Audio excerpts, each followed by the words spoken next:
3, 2, 1. Yo, what's up, guys? Sonic. Wait, what's going on? Why are all of our screens black? Is this some sort of like late April Fool's joke or something? I don't understand. What's happening here? Interrupt me, dog. Sorry. I know, I'm going to. I'll wait for you to finish. Sorry, Sonic. It was a canon event. Oh, the pacing of this bit is just so dog shit. Here you go. Whoa! Oh my gosh! Dude! Yo, is that Miles? Whoa! Is that Miles Morales? Oh my gosh! It's Miguel from Coco. Is it Miguel from Tekken? I think he screamed. I think Miguel just screamed just there. Oh, oh, Joe, Leo Point. Psst, psst, psst. Yeah, it's actually a really sick costume. I'm not gonna lie. Look at that. Oh, look at the gains. Look at the gains. Wait, oh no, I can't hear anything. but it's okay. Come back. Oh my gosh, does he know? But yeah, welcome to the Combat Kings podcast. We can't get his attention by pointing because our cameras are blacked out. He doesn't know. Yeah, he doesn't. He does doesn't he know? No, he doesn't. Does he know? Does he know? Yeah, I guess we should introduce that. This is the Halloween special, so that's why we decided to actually wear some Halloween costumes for this occasion. So we're gonna be watching a cage match, and we are gonna have our awesome costumes to go with him. And I think Dog will be coming back now because Snake was very smart to type it in chat. Come back, Dog. Come back. What's wrong? Baby, come back. I mean, you're done. Okay. We want you back. Oh, I was gonna give my reactions to your costume reveals with my mask still on. Oh, that was the plan. I mean, I think it'd be better to see your face. I think that'll be more funny. Alright, Sonic's turn. Blue, so it still matches. Me? I thought Snake was going. All right then. I guess I shall go next, ladies and gentlemen. I hope you're prepared. Let me just take my sensors off here. Oh. See a movie around here? Oh. Hey. Someone call a fire truck. Yo. Because it's getting hot in here. Damn right. Hey! That's right, I'm cosplaying as Johnny Cage from Cage Match / Scorpion's Revenge / No, he didn't wear this in Battle Realms. Yeah, so I had this all specially sent here. I'm not fully cosplayed into the design because I'm not wearing the long pants because they are way too small and way too hot, so luckily you are not going to be able to see what I'm actually wearing. That's gonna be... Sonic, you're hot enough as it is. Oh, thank you very much, Slippery Snake. But yeah. Damn, what a life hack. You found a costume that can also double as like a party outfit that you can wear just at the club. Damn. That's true, yeah. It's actually quite a nice... Dang. I don't really own any suit jackets, so it is quite nice to have this here. It's very small, so you'll probably not see me wear this outside though. You gotta flex and destroy it. Gotta... How do I... Don't actually break it. Oh no. It's now a new type of costume. I don't know. For our finale, for the most exciting of us all, we have the new Snake. So, you're looking forward to seeing that? Just give me a sec to set everything up. I need to turn the camera on and such. So once the episode starts, I'm gonna put the sunglasses up here because I don't really want to watch the movie with shades on the whole time. And Johnny does do this in the movie, so it won't be too off-brand. Oh, I can't see. What is that? He threw it away. I wonder what that was. He's cosplaying Reptile. Oh. Whoa! Oh my gosh! Holy crap! You weak, pathetic fool. No! Feel the wrath of Shao Kahn. Bit Tony Shao Kahn. My heart. He broke my heart. He broke my heart. Ah! You're breaking us. Oh! Yes, Dog, get back up, Dog. You need to see it. You didn't see it. Oh! Walter White! Walter White! Yes! Walter Make blue White! meth! Oh my god! I like some blue meth, Mr. Walter. It's actually super sick. Look at that. Yes. Oh, even the Changs. I appreciate all of this. Give him a call. I'm very impressed. I think we did a good job this year with our costumes. My dad thinks I'm some sort of weird gimp. It's an awesome costume, though. I do look a little bit like that guy from that one clip that he's used in a lot. You know the gay guys in the locker room were once dressed like this. And then like gay stuff happens. I don't know. I've never seen it, but I've seen the memes. The locker room is 2 stories down. Yeah. Fuck you. And there's a lot of clips of somebody uses clips of it a lot. Yes. It's called Gachigasm. It's actually a really historically important meme that has been going around on Twitch for since 2015, 2016, around that era. The meme YTP people love using that. It's the people who edit with those clips are kind of scary how good it is. Yes. Well, it's called Gachigasm. Exe. Yeah, it's called Gachigasm. That's actually what it's called. Gachigasm implying it's what happens when you get a really good roll on your gacha. Oh, that's funny. So, there's a problem here. Speaking of gachas, also the same day this movie came out, MK Onslaught came out properly. And I've been playing that. Did it come out yesterday? Oh, wow. Interesting. Yep, and I've got my starting team of Scorpion, Sindel, Noob Saibot, and Raiden. Nick finally has a Mortal Kombat game he can be good at. Wait, I thought you had Lady Kentaro. Yeah, then I got to do another draw, and then got Raiden. Oh, okay, yeah. I remember I saw someone in the comments were like, "Do not use Lady Kentaro. The minions in this game suck ass. Just use base roster games or something like that characters." Lady Kentaro, cool. Well, it's a female one. Lady Tigra. Is she still wearing a bra? Yeah, of course. That's funny. But well, I don't know. It's still kind of funny because Motaro doesn't wear much of anything. But the lore of this game is really weird because Shiva is the queen of Shokan, but Goro's still kicking around. I want to hear his thoughts on that. He's gonna be like, "God damn it." To be fair though, Goro in MK1 is pretty much the same status as that too. It's like he's not the champion. He presumably also isn't the king of the Shokans because in one of the intro dialogues, his dad is mentioned. It's like, oh, we're gonna have like a conversation with his dad. So I forgot what he's called, King something, but like Gorbak. He's in the intro dialogues too. So he's not the ruler of the Shokans. He's not the champion of Mortal Kombat for 9 years. He's just a military dude in the new Mortal Kombat game, I guess. So his status just keeps getting lowered and lowered. Damn. Yeah, but the reason Shiva became the queen of Shokan was because Gorbak got killed by Kotal and Goro got savaged and lost his arms. So they had to have a tournament to decide who's the new ruler. But if Goro's still around, why is that tournament a thing? Like, why is Shiva on the throne? And it's also really funny because even though it's mostly using MK11 assets, Goro is one of the characters you can fight against. That you fight him in the story early on, but you don't fight Shiva. She's not in the game yet. But Scorpion I know Goro is in the game, yes. Scorpion fights her as part of the story, but it's just like Raiden narrating, and then like you have to fight Baraka and Goro and a bunch of different waves of their respective forces. Then Raiden's like, and then Scorpion defeated Shiva in an epic battle. Oh, really? And it's just a picture, and I'm like, yeah, it does that a lot. It's like, oh yeah, Scorpion leaves this scene and enters this scene, and you just get text explaining it. And you're like, the presentation of this thing is kind of fucked, I must say. So I'm assuming early impressions, you're not like too impressed currently. No, like because the story is a bit not much so far. There's a lot in Scorpion's chapter. There's like 60 fights or something daft like that. There's a lot there, and then you move on to like the next chapter, which is Johnny Cage and so on. I'm not looking forward to reviewing that game. The MacGuffin is Dramon's mask. We can't expect too much. Yeah. Dramon mentioned! Yes! Let's go, Dramon fans! And it's just You're like... not forgotten.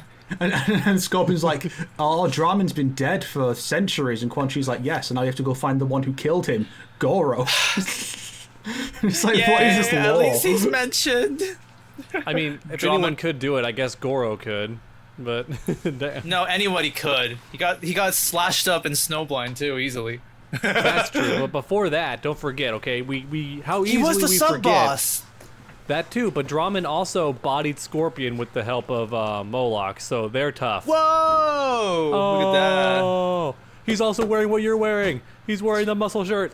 It is actually a different color. This torso, if you can see. I know. It is. Yeah, you can change that if you wanted to. But it's interesting because this is from like 1997. Johnny has nunchucks. Oh. This predates Deadly that's Alliance cute. by like 5 years. Ooh. So this Very cool. could be where it started. And like the whole set is like, you can see there's Sector, Katana, Sub-Zero, and so of course they doubled up on all of them. So you also get Cyrax and Scorpion and Jade and Liu Kang, and I've got them all except for Liu Kang. Oh, that's very cool. I just have this big stack like here's your boy Sizrax and Sizrax. Black Katana for some reason. I don't know why her skin's so brown. Nice. Well, to be fair, in that one game, she did have like darker skin. It felt like it wasn't black, but she did have like tanned skin at least. So tanned Katana. Excited to unlock I mean, that. because the actress is.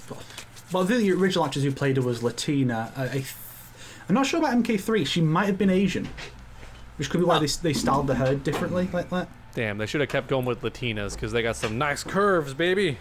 Anyway. I mean, that's what they did for the first movie as well. They were like, yeah, let's just get this Latina actress, I think. I'm pretty sure that it's explains it. They're probably going off that then with like Deadly Alliance and stuff. They're probably trying to keep that kind of look going. yeah. Perhaps. The super long braid in Deadly Alliance was very similar to the movie. I'm so happy we have yes. bikini mods now, or just like entire costume mods in Mortal Kombat 1. For Mortal Kombat 1. I'm looking forward. Yeah, like because What'd I say? in the past games, it's just been like, here's the character recolored and it looks terrible because Yeah. it's done in like MS Paint. Yeah. But now we have actual mods. I think the mods were a lot harder to implement in the past, like X and 11, whereas this time because they used like the new like Unreal system or something from what I'm hearing, so it's modding is a lot easier, which is awesome. I think right now, like you said, there's some bikini mods, and I think there's even like Freddy Fazbear as like Cyrax and stuff. It's like there's some pretty crazy things. It's very early days. I'm actually really excited. Yeah, I really want to like. Oh, look at that! Nice. Your adorable little squad. team. Look at the They squad. pulled up. Yeah, It's really funny because those three are all range fighters, so it's just Scorpion on the front lines on his own getting his shit pushed in. Fortunately, Noob Saibot is a healer. His Fortunately and interestingly. his special move is that he sends Saibot to run out and like grab onto the other character and heals them. He just gives him a nice big hug. That's adorable. It is. That's the opposite of what an undead would do, but it's cool. It is unexpected, yeah. I'm excited for the mods. Like, if they never give us the reptile skins that I want, I could just be like, mod, do it. I'll pay. I'll pay. yeah. I'll pay money to see Mortal Kombat X like reptile just modded into the game somehow. Finally, we can be as horny as the Street Fighter 6 community. What we have the feet Finally, if people are like, I want the classic skins, and they actually will put it in, they'll just be like one for one, just the classic skins, pretty much. And more importantly, Sonic, we can finally have our moment where one of the people streaming a tournament accidentally leaves on their naked Melina mod. The naked. Okay, well here's the question. Welcome, Melina. Join Chun-Li and Tifa. What character would be the funniest to have a nude mod just suddenly appear like that? Johnny Cage or The Shao. funniest. I was thinking like Baraka. Like you Baraka have to would be pretty detail. funny, too. You have to detail like the spikes and like where like the infection is around the body and stuff. He might have spikes on his balls or something. Like that'd be really funny to see. I feel That like would make Baraka. me angry all the time. I feel like Baraka or Reptile would probably be the funniest, but the most devastating would be if it was one of the celebrity cameos. Because if it was like that, then you get an Elliot Page situation, like with whatever David Cage game it was, and it's like, oh, there's a fully nude model in the game assets. Less legal stuff, like yeah. Yeah, I think right now because didn't Nicki Minaj join like COD or something like that? If I'm not mistaken. I think so. Yeah, like I think the moment she joined, it was like you can go onto like the 3D model websites and bam, the NSFW one Nicki Minaj is already out. It's like okay. I don't think she gives a crap. Her entire career is her ass. I don't think she cares. What do you call it? I don't think Reptile is too weird unless you're talking about Reptile. Foreign Reptile, then in that case that would be pretty funky. I mean, it would be Reptile. It would be pretty weird if Reptile had a penis because he should have like that hole that they keep their junk inside of. But so here's 24/7 erection. Here's the mod you want. You want to have human Reptile is turned into lizard Reptile, and maybe lizard Reptile is turned into human Reptile. Wait, what? Swap the You mean, like- reptile models around? So the human reptile will be the big guy basically. It'll be like Yeah. you'll have like a Goro body. Yeah, and then just when he starts like voring people, you're like, oh my god, look at that fucking jaw! What the hell is going on? This is cursed. like when people would when people would like swap character models with like Alien and MKX, like the most cursed Yeah, shit. yeah. I wanna see that's that. right. That is one of the only good mods that exists for X and 11 is the Switch mods. So like The rigs. swapped like everybody doing the Cassie KGA and stuff like that. Everybody doing like the alien faces with like different characters. That is the best ones. So that already exists in the current like Mortal Kombat 1 actually. I think I've seen where people will be like, okay, we can now switch Katana with anybody and the opponent with anybody. So when Katana performs the kiss fatality, you can hide the fan, and now literally any character you want can kiss each other now. Yeah. It's like that actually exists. Janet Cage and Evil Sonya. Let's go. Oh yes, your new trend that you started somehow. There's even like fan arts. It's Yeah, actually there's really a cool. couple of sketches people have made of it, and I didn't even I need to ask her, and it was like, you know what? I like this. I'm going to draw this, and it's like, Yeah. that's the best kind of thing. I don't need to ask for it. People just go, you know what? I'm going to do this because I want to see it. Yeah, the I Ghibli like fan art I doing think that. is really great. So what are we actually doing today? What's the special occasion other than it's Halloween 10 days early, but it's Halloween? I mean, look at what you're wearing. That should tell you exactly what we're doing. Oh my gosh, what the what the hell? No. But yes, today we are going to be celebrating the King of Cages, the Johnny O'Johns. Cage match today. We are actually going to be watching that. It's going to be 2 videos. One video will be our full reaction, which is what we're going to do like right after this. But in this video, the podcast episode, you're going to skip straight to us right after we watch the movie. So, choose whichever one you want to watch first and stuff, and I guess without anything else, I think we should just get started. I mean, unless you guys have anything else you want to say, you want to like I want to watch get some into- John Carlton, and I want to see him do the Carlton. Someone animate Carlton.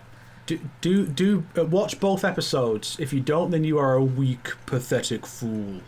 It's a canon event that you have to watch both movies. It's a canon event. If you don't, it's going to create a tear in reality, and everyone's going to die, just like Miguel's family. You're going to get deleted.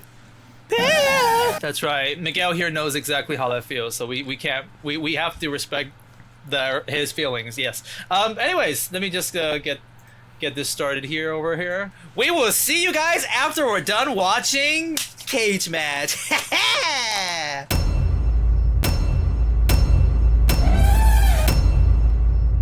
We liked it. I think that's the vibe we got. Had a good time. I kind of got as we were all kind of just watching this. I think we all kind of just liked it. It was hard watching that film with one hand, I'll tell you what. Wow. Horn dog. Horn Yo. dog. No! That's a good meme, actually. I should make a character called Horn Dog and do like art for him and everything. That's your next And, comic and idea. it's just you with like your eyes like bulging out your sockets. With It's a like, my with a evil massive version. erection. With a No, it's just Underdog with like horns, and he's like got an evil smile. Oh, I was So he's thinking like Horn the Dog. those like 20s like very early on Disney cartoon style like wolf design and the eyeball like popping out and stuff. Yeah. With the snake idea of the erection. Sonic, you sure. gotta stop trying to turn me into a furry. Okay, you gotta stop. You have a dog in the name. It is a mascot I don't idea. actually. It's I do not have dog in the DAWG. name. It is the same Yeah, pronunciation. that was intentional. You know what, dog, I got it. So that horn dog character, he's the guy who learned how to control his blood flow. Yeah. With the eyes. Anyways, so about the movie, what did you guys think about it, like in general, or anything like what's up? I think going into it, I mean, I don't know about you two, but you know how I feel about the Legends version of Johnny Cage as voiced by Joel McHale, and how much of an absolute twat this version is.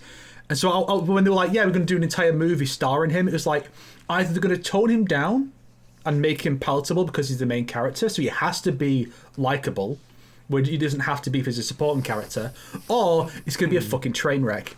And fortunately, it was the former. They did rein him in a bit and like gave him some actually really good one-liners. Shockingly enough. I'm absolutely the exact same with Snake on this. I feel like they were like, okay, we love you, Joe McHale, but Joe McHale, 80s style humor. Okay, and then that actually worked. That actually like freaking made it great. And it was surprisingly artistic. Like multiple times during the film, we would just stop and say, look at how good the colors are in this scene. Like, it's just the inside of a bus. And it's like, you could just put that on loop to some lo-fi music, and it would be a huge vibe. Like, so many of the shots were just like vibes. Which makes sense, 80s and whatnot. But the point is, it's pulled off super well. So I appreciated it. When the bus was going, I was actually literally looking outside the window because it was just like the car was going really fast with all like the trees going past. I was like, oh, that looks really nice. Yes. I love the bit when Johnny was in his car and the like just the light, the color of the light was changing over him and his sunglasses as he's talking on the phone. I don't think this art style would work for anything else. Any other, because clearly it's like, okay, 80s. Got the very particular color scheme. We've got like the very sexy, very somewhat effeminate looks for the characters, especially Shinnok, like yassified Shinnok. Oh yeah, Shinnok really was yassified. I don't know if this style would work for anything else you could do with MK unless it's like 80s themed. Like maybe they'll do a sequel to this and it's like, let's do MK1, but it's more like a Bruce Lee movie or like 80s film influence. Like really look at all the influences for MK. Enter the Dragon, Big Trouble in Little China, Bloodsport. I think they were all 80s films, and like you embrace that aspect.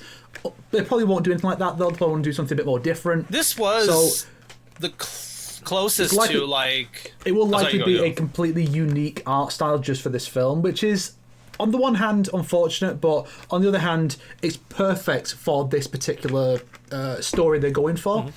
Yes. So I can't really fault them for saying, no, we got it right the first time. Let's not fuck up by doing the same thing again. Let's do something else. And so it really highlights that when these guys aren't following trying to follow the story of the games and do that faithfully with the little time they have, when they're just making their own little MK stories, doing all kinds of cool, interesting things, they make some fucking bangers. Let's be real. This and Snowblind are really good movies.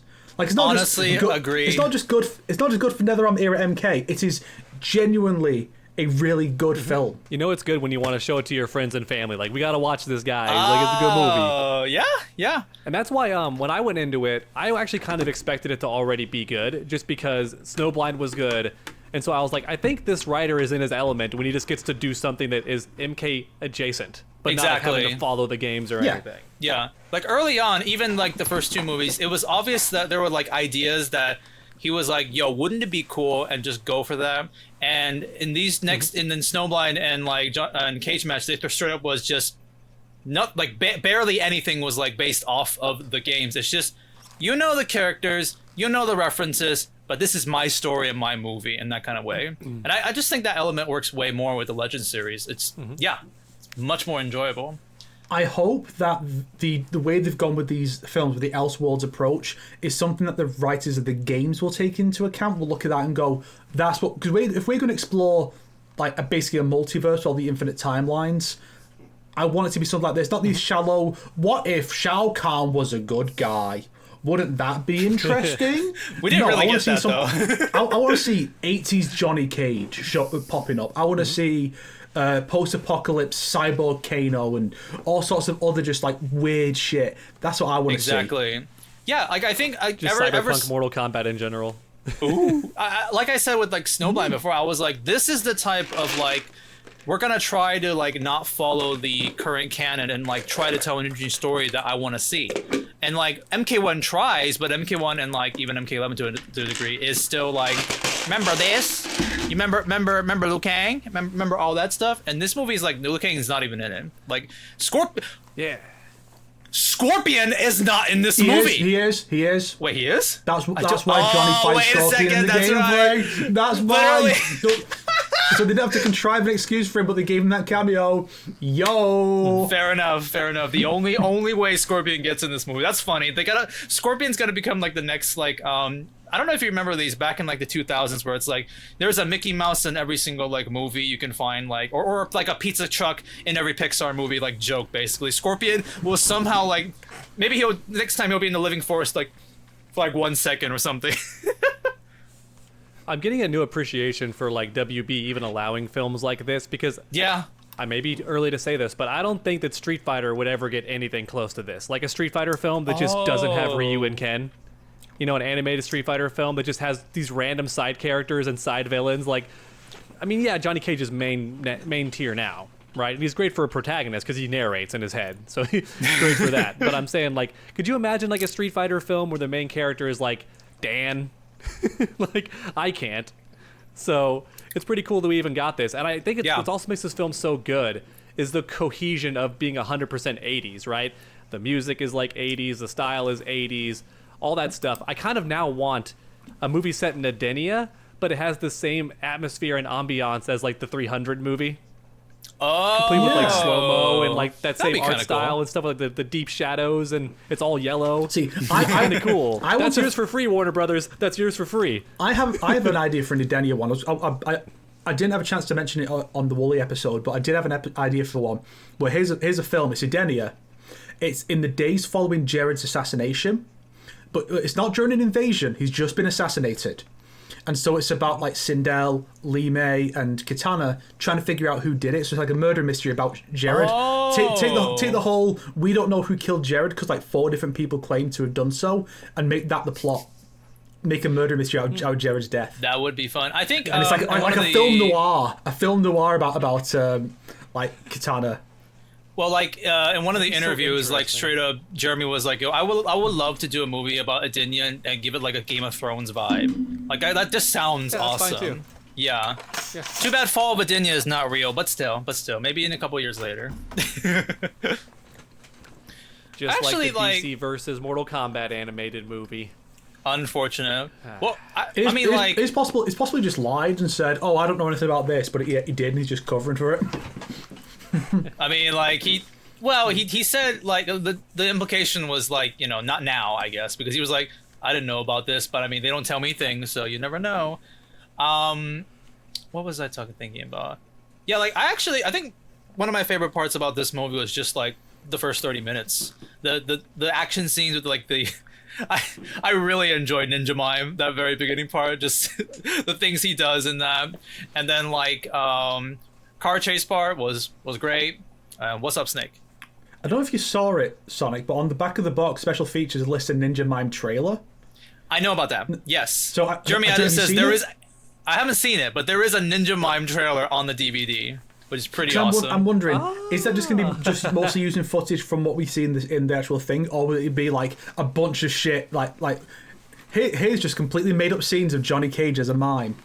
I don't know. The special features on these DVDs are awesome. You get like the commentary, you get like behind the scenes of what people do, you get like artwork, sketches and stuff like sketches and stuff like that. That's why people know that there was a sketch of like Melina and Battle of Realms and stuff like that. There's a ton of awesome things, so it wouldn't shock me if they straight up have a Ninja Mime trailer. In the Snowblind DVD, they had deleted scenes that are like pretty cool to check out too. So the question now, Sonic, is in, let's say, a year or so after you're done with the M1K content, are we going to get Mortal Kombat Legends cage match sucks, or Mortal Kombat Legends cage match doesn't suck? Well, I mean, I think about like 20 minutes ago, I just said we all liked it, so I think the answer is pretty obvious. The issue is does not suck. It licks in the ear. Or it sucks faces, because she does suck Johnny's face for a while. Johnny does a lot of face sucking in this movie. Sonic, he kisses at least 2 people. I hope in that video, every time he gets to one of the horny bits, you just show Dog's reaction, because oh my god, he is so funny. He is so horny. Oh my gosh. Don't just show I'm the not clip from the podcast at all. Not just a clip from the final podcast, like the full size footage of Dog, just like full at 4K. Dog going ow. no, the whole thing as a reaction. Keep that footage, Sonic. Stop trying to anthropomorphize me. Stop trying to Stop trying to make me a dog. Oh no, you're doing the meme. It's like, don't turn me into a werewolf.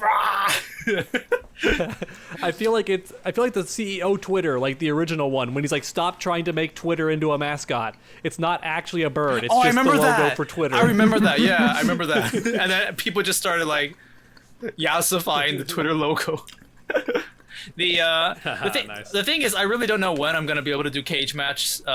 Doesn't suck because like MK1 footage content is gonna be coming up. But yeah, I'm looking forward to doing that whenever I can.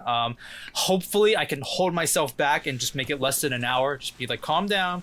Not too much happens in this movie. You don't need the video to be an hour, and then somehow it becomes 2 hours because I have to like unlock a conspiracy about like a fifth movie or whatever. Or maybe I find out about MK versus DC in the interviews or something like that. I don't know. I'm sure there'll be the next film announced by the time you get around to making that, if they are going to make another. Oh one. yeah, for sure.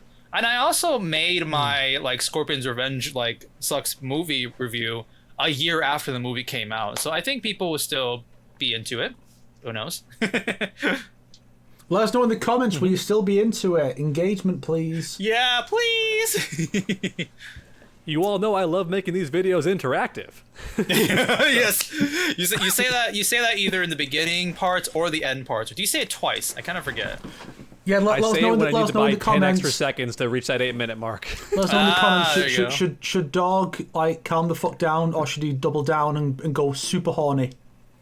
What? Let us know in the comments. Should he go Listen. werewolf mode? Oh, my hair's fucking up. Listen, but my hair's fucking up, so I gotta handle that first. Yeah.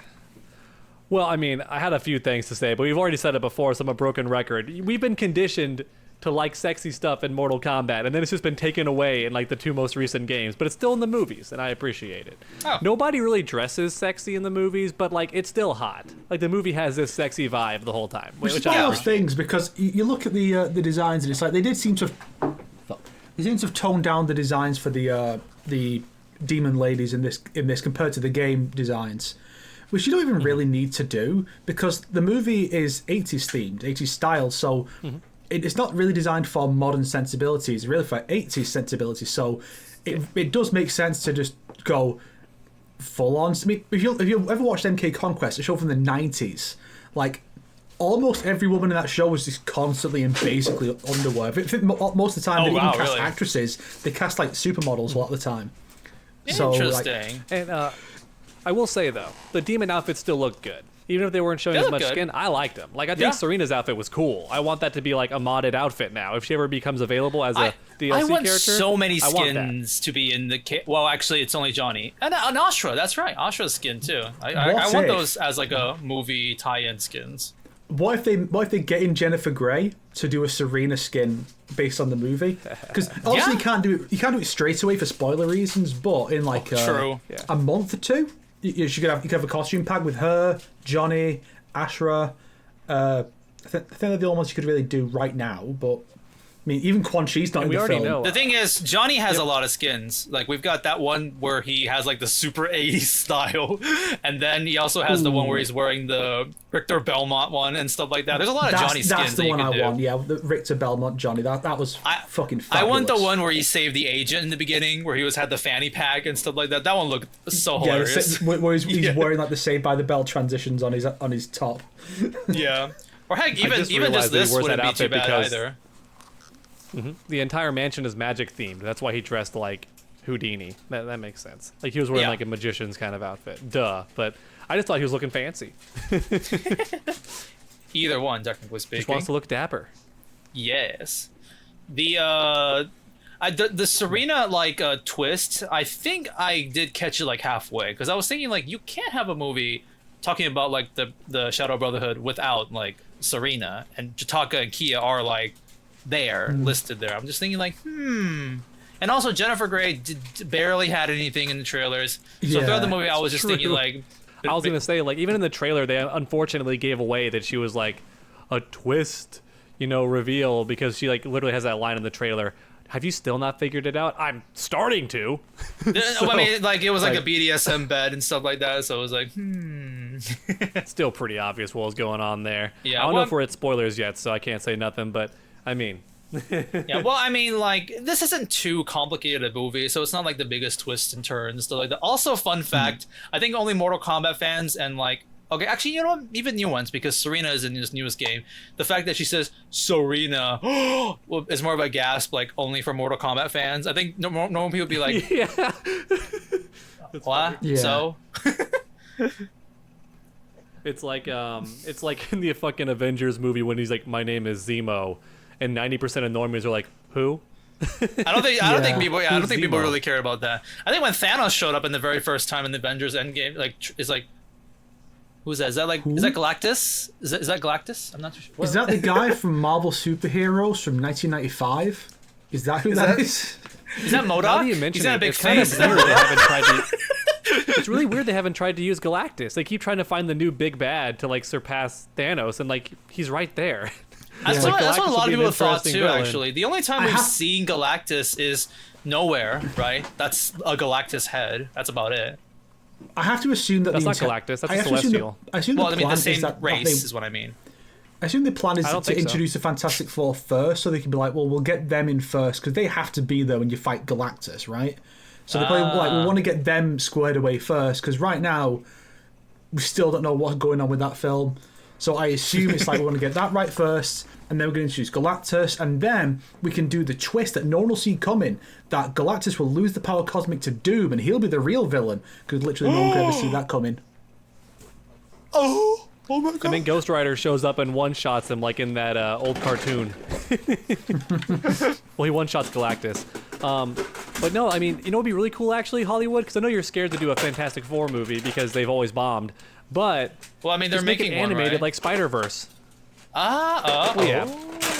Well, I mean, But if they made it animated, it would be sick. yeah. That stretchy stuff would look a lot more, or a lot less cringe in animated form. Like Mr. Fantastic in real form is hard to pull off without looking really weird and disturbing. True. I've never cared, but some people apparently get really Yeah. freaked out when they see a hand like grow really big. I'm not too sure how I feel with Shao Kahn with an RPG, honestly. It's giving me a very interesting vibe. Look, if Shang It's Tsung can MK9 pull it more off, accurate. so can I. Yeah. mean, Well, come not on. to mention there Guys, are come on. RPGs in this movie. That one bitch was holding a quadruple RPG on her shoulders. So, That's Yeah. like- Jennifer Grey was holding an RPG. That's Come on. right. Mortal Kombat and RPGs go hand in hand. Panom Ping Lamau. Hey, at least they broke the Hollywood trope. They used an RPG when they could have just used a freaking dart to the neck. Like, I'm gonna destroy this scroll. That's what they do in Hollywood films, Yeah. like some blow dart. Come comes on, we out. gotta to be have fair- we gotta have the to be epic fair- explosions in the 80s If they movies. Come on had, now. if they did do that in the film, you look at it and go, it's a bit cliche, but considering the style they're going for, it kind of makes sense to do that. But yeah, I think we all liked the movie, and Snake really Yeah. liked it, which is cool. Like, That and he actually kind bought of it, surprised so. me. I mean, no, he bought all of them, if I'm not mistaken. I'm going to. Snake, you tricked me for a second there. I thought that was a poster behind you, but it's just the DVD case you put really close to You the thought that was like camera. a giant poster, like as big as the room. Well, I saw him put it there, so I knew it wasn't. But my brain, for a split second, you know, like your subconscious thoughts, you're like, "Whoa!" Oh, never mind. That's Weirdly right. I put enough, that it there does earlier. kind of look like it's behind the wall, so it could be like a Yeah, giant 'cause Oh, I poster. stuck with the does cabinet line like up with the- perfectly. Yeah. The what do you call it? Yeah, I'm definitely gonna have to like buy all the movies now because like I'm such a Legend simp at this point. So the 15 on the box, does that mean that it's for 15 and up? Or am Yeah, I it's not misreading what that rated means? R this time. It's actually 15 Yeah, and up. So that's how we do it in Europe. We have it's just the age, just the number. But how? so we can show this to your just kids. it's just as violent. well, Yeah, That's the it's thing, just as violent, isn't it? Because, like I said on Twitter, this is the only one that's 15. The rest are all 18. And like, I think- they didn't talk. I mean, they didn't tone down the swearing. Certain this may have more That's swearing true. than any of the others. There's a but Gilbert lot of Gottfried swearing. alone. the They only bleep out the celebrity's name. They don't bleep out any curse words. That's right. They bleep Yeah. out. That's a bigger deal, not the swear words. The big man. Yeah. Why am I bleeped? You know, something The, I appreciate is reasons? the credits said this as well, based on characters created by Ed Boon and John Tobias. Like Tobias is getting his credit in here. Oh, that's nice.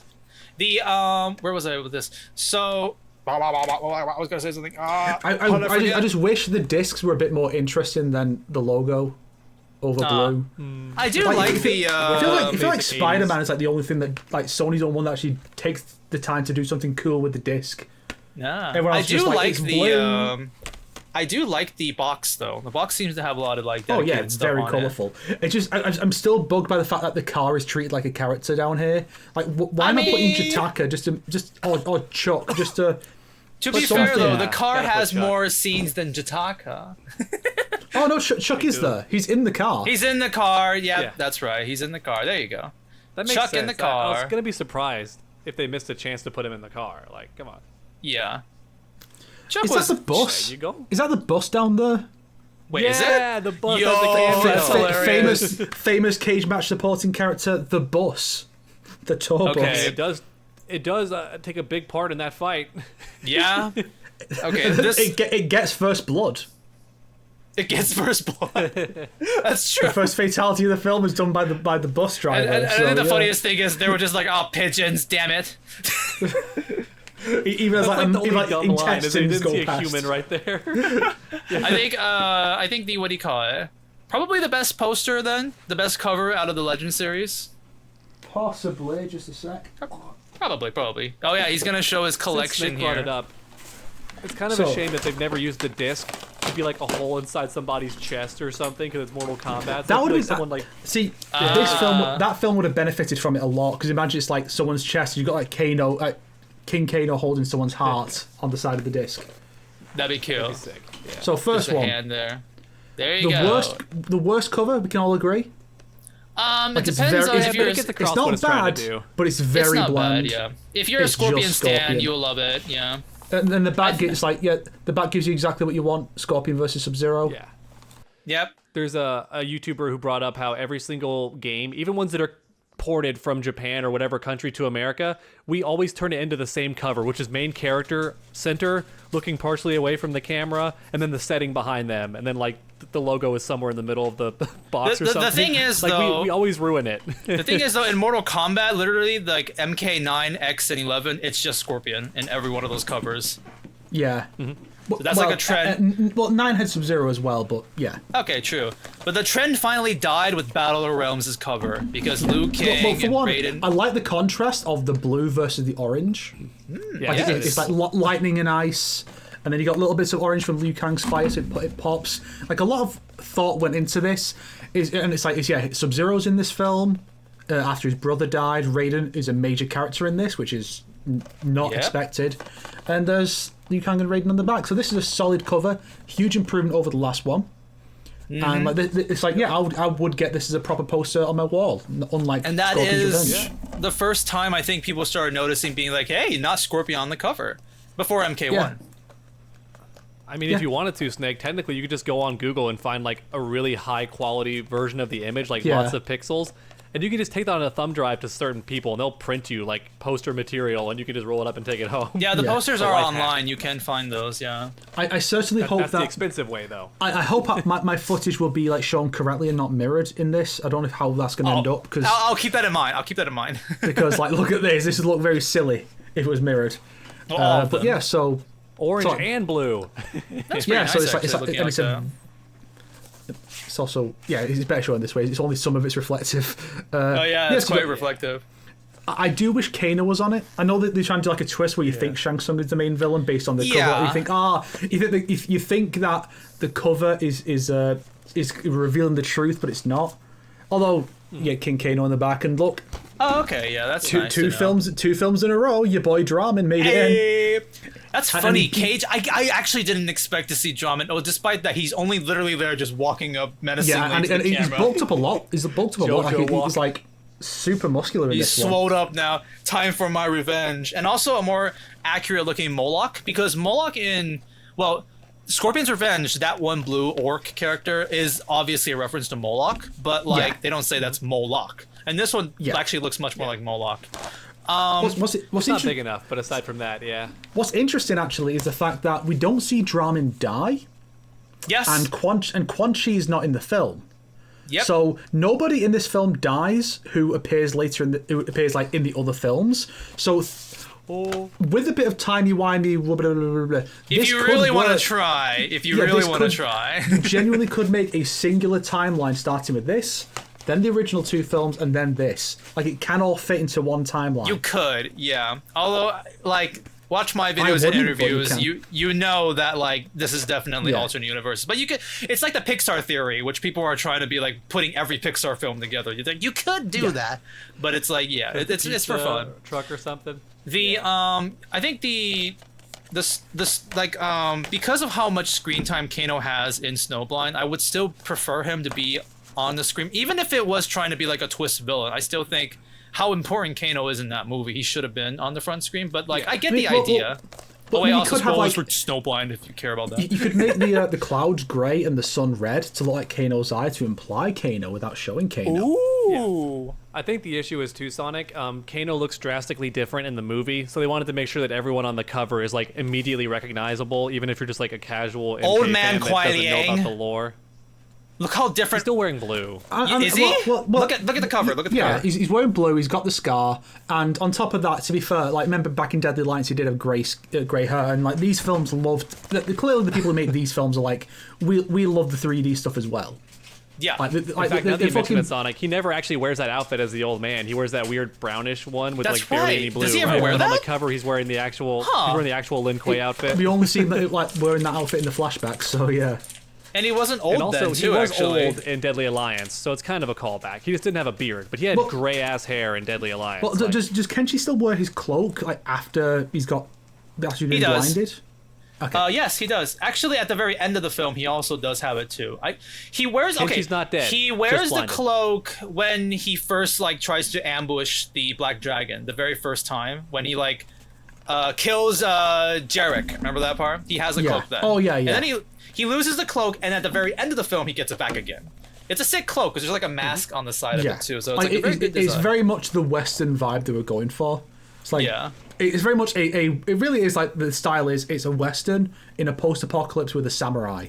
Which there is a shocking amount of overlap between those 3 genres, so it does make sense to put them together into this beautiful piece of media. Yeah, Rick Morales did say he wanted to make like a spaghetti western, basically with Snowblind. So there you go. which does make you wonder why Aaron didn't have more. Why Aaron wasn't given a bigger role. Like you think he would have a bit more to do, considering he's the cowboy. He shot like 15 times. In fiction. Yep, there's got to be more characters in fiction, as an example. But Aaron Black is one of them. Everyone loves him. He looks fucking cool. Concept is really cool. Never gets to do anything. Yep. We need the book of Aaron Black. The book of Aaron Black. We need a book of Aaron Black. Yo, I'd love an Elseworld story of Aaron Black where he like starts off the villain, but then like maybe becomes the good guy or an anti-hero. I want a Suicide Curves Squad a bullet, type, like Wanted. type Mortal Kombat movie. I mean, like I don't know how just it would go over. Random bunch of characters. I don't know how well it would go over, but imagine if they did a film that's about. You can remember my concept of like the Aaron Black lineage. Where it's like the idea that MK11's Aaron is actually like the descendant of the original. Oh yeah, your video. I remember seeing that. Yes. Yeah. So imagine like a story about 5 generations of Aaron Black's family against 5 Nightwolves.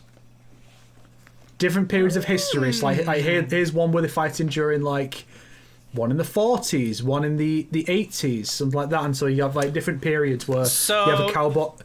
That could be interesting. I don't know how well Cowboys versus Indians goes over these days. I don't know if that's allowed. Yeah. Gotta really think about that. Yes. Like kind of like JoJo in the sense where it's like the lineage is taking over the story. Okay, this is gonna sound very left field, but if anybody understands me, bless you. In Gargoyles, there was a very similar concept about this, where essentially there is like a person wearing a mask, and like this person is the killer. That's a sick poster right there. That's a sick thumbnail. And like basically, this person who wears this killer mask is like he does something like kills the emperor and stuff like that. And it's like, okay, we did it. We caught the killer. We got the person who has the mask. We did it, guys. And then like 20 years later, the grandson wants to like avenge his like father or blah blah and stuff like that, and then he wears the mask, to do the murder again. And this happens like 3 to 4 times until the very end of like the episode where because Gargoyles takes place back in like 1,000 years ago, because there's a time jump. Yeah. And like in the very modern time, like the last person who wears like the masks is like fights, and it's a very interesting story in that way of being told. It's like the mask, like it's as if the mask is like a symbol, but like also it just keeps on being represented and like keeps like avenging and stuff like that. It's a really cool way of telling a story. The question is, are you talking about the Gargoyles? Yes. Yeah. Are you talking about the Gargoyles show with like the purple gargoyle with the horns and the blue girl and? Yeah, I'm talking about Demona's story in this part. Like her, I don't know if you remember the part. I'm really glad that y'all have gargoyles over there. Cool. No, we don't actually. I just started watching it on Disney Plus recently.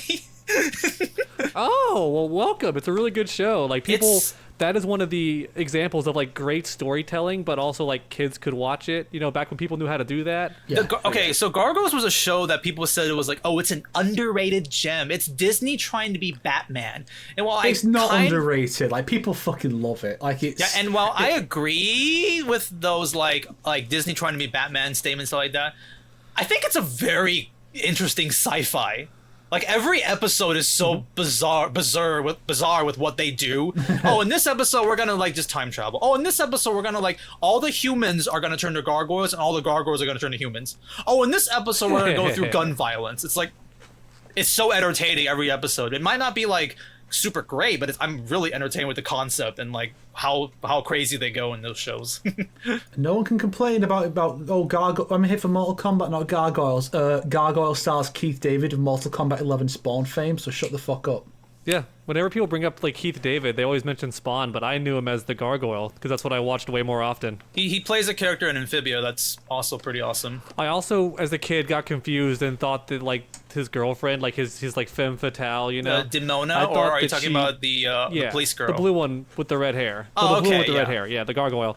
I always got confused, and like I knew it wasn't, but kid me kept thinking like, there's got to be some tie into X-Men and Mystique, because like it's just too similar.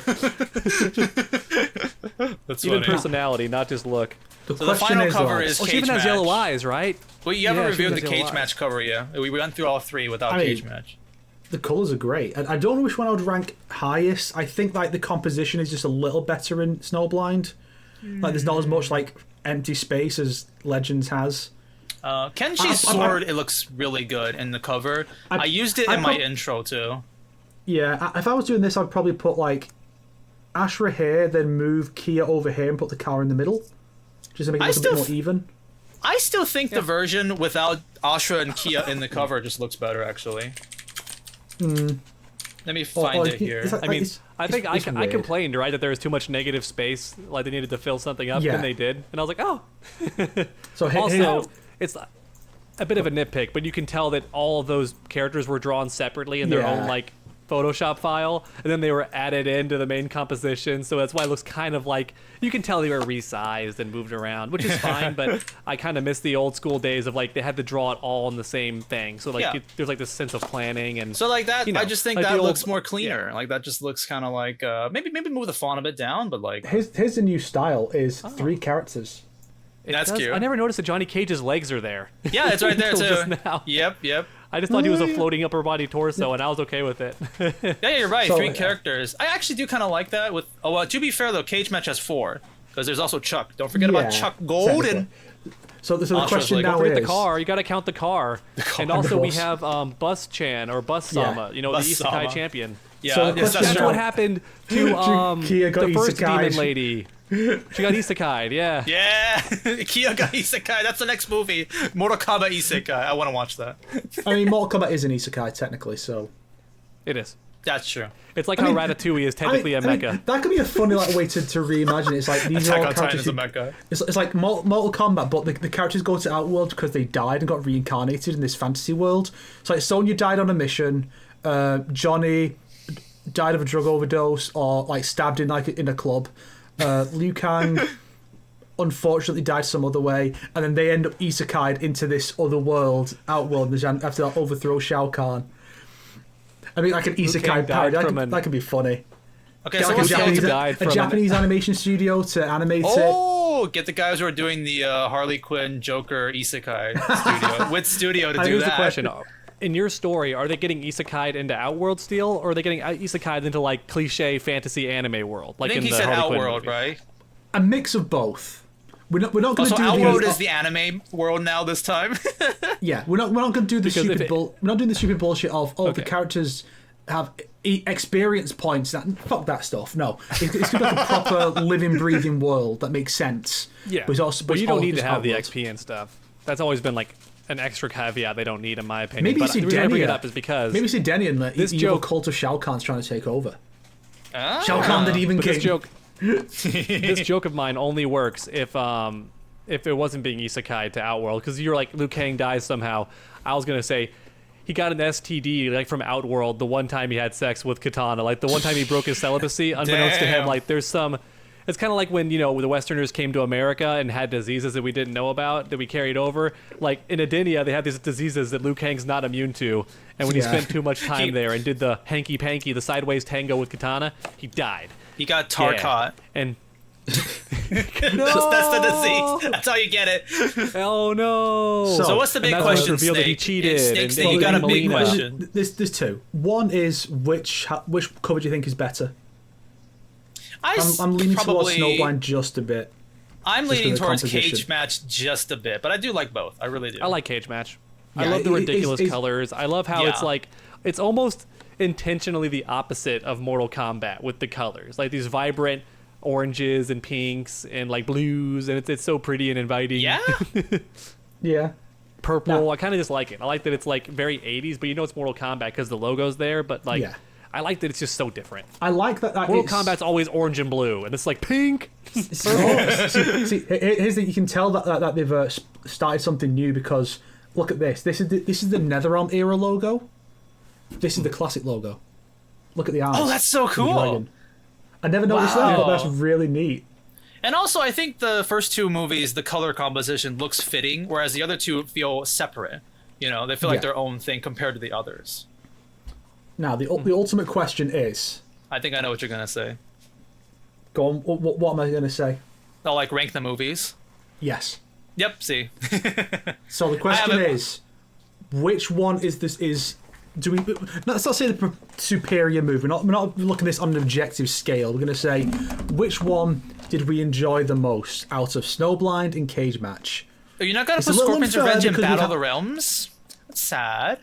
Because these two are Scorpion's better. Revenge is number one. See, Like, True the best Underdog movie, likes hands Scorpion's down. Revenge that much. You You forgot fucking loser. Snake. Snake, you You forgot. I'm loser. just kidding, obviously. I'm kidding, obviously. Really? I like Cage Match, and I like. Well, I already said from day one that Snowblind was better, didn't I? That I enjoyed it more than You did? Scorpion's Revenge. I remember you just said you Yeah. kind of like them both, like really much. Scorpion's Revenge and Snowblind. You like Snowblind more than Scorpion's Revenge. Cool. I do. I like the art style way more in Snowblind, and I mean, yeah, I do. I think Yeah? so because like there's because here's the issue, right? Like I don't dislike Scorpion's Revenge, but I've seen that story before because it's trying to retell the first game in a way. So like, Yeah. Snowblind was different, and also Sub-Zero is technically one of the main characters, which is cool to me. Also, That's so. true. That's true. Yes. Sub-Zero fans might like Pulls that off a bit more. JoJo style victory at the end where he snatches victory from the jaws of defeat. One arm down, yeah. doesn't matter. Ice arm, motherfucker. I love that so much. Still, yeah. I And you- struggle to. and- I struggle to pick which one I would say is. I have love an answer more. very simply right here already. But I'm still. So, do you like Cage Match more than Snowblind, Dog?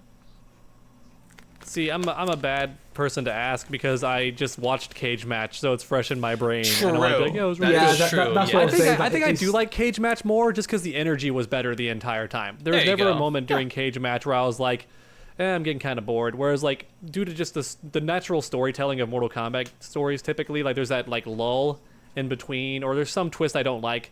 Like I didn't like the twist that Kuai Liang killed everybody by accident. I was hoping when I saw the trailer, because I knew he's gonna do that. I was hoping it was like his only answer to destroy the zombies was to obliterate everybody. That's Yeah. what I thought it was gonna be. Kind I of don't like the is. whole. I got scared and I exploded. I got scared and lost control. Well, either way, it does still end up being a like I can't use my powers anymore because of this kind of a outcome, at least. Yeah. And Cage Match has some stuff I don't like either, but it's like so minor, it's not a big deal. And we can talk about that later in our spoiler section. We've been spoiling the whole entire movie. We did? Well, we just... Did we? Who's Serena? We already answered that like 30 minutes ago, you know? Like, the biggest spoiler of the film, let's be honest. I don't think we ever That said is the directly biggest- that twist, actually. We just said Serena. No, I said We said Jennifer Grey Serena costume. Pretty so sure we've I seen that. think- We said that I so think many times. We're well into spoiler Okay, territory, well, dog. Fucking yeah. look up from your Whenever y'all are- phone, millennial. My phone's been broke for like 4 days, all right? Oh no, it's sad about it. seriously? That sucks. Yeah, the bank is gonna pay for it. I could pay for it, but it's kind of cool when the bank like just pays for it for me. That's but nice. the downside to that is you gotta wait like 2 days for them to respond to you via email. It's been kind of liberating not having your phone though, because like when you think about it, you take your phone everywhere. Like when you're on the Yeah, bathroom, that's true. Toilet, phone. When you're in between like rooms, phone. When you're waiting for something at the store, phone. And I haven't had that, so I've just been like with my thoughts. True Underdog Very is starting to interesting. become a much more healthy person, and he's getting older now. Are you Good sure? job. Is that not why he's so horny now? Because he's been like constantly drinking thinking about more. MK ladies. It's like, yeah, damn, that lady was hot. You know what? For as much shit as I get for that, actually, I don't get that much shit for that, but for as much shit as I get for that, I would argue that being slightly horny should be the default for a masculine person. Just throwing it out there. And you don't gotta be masculine, that's entirely fine, but I feel like it's like the default mindset for like a masculine guy is like gym, hot women, superheroes, violence in video games. I'm just like the standard default model. I'm not the exception. Dog making his speech. So you'd say you like Cage Match more than Snowblind, more than Scorpion's Revenge? Yeah, that'd be the order I would do it. And then Battle of the Realms can get thrown into a fucking abyss. Yeah, you rate that like... I remember your rating was like all three of those films are like 9 out of 10, and Battle of the Realms is 1 out of 10 for you. It's mainly because I got deceived, and I was looking forward to it so much. Like, whoever Yeah. did those trailers, you're a demon. Like, you did a good job. You did what they wanted you to. You sold it to me. But, like, I did not expect that what we saw in the trailer for the fights was, like, legit the whole fight. I was like, Yeah. how did you make a Mortal Kombat film where it's mostly not the fights? Like, who is making these decisions? A So demon, you it's- say? Damn, I can't believe the person who edited that trailer was one of the Shinnok cultists. Panum ping. Yeah, that's worth mentioning too, everybody. This film just unashamedly admits that like a huge chunk of Hollywood is like Satan worshippers. It's a joke. It's sarcasm. Is it? Is it? Don't believe in the animated What if Scientology movie? is actually just a cult to summon Shinnok? Well, anyway, so Snake, do you have your ranking, or do you want me to go first?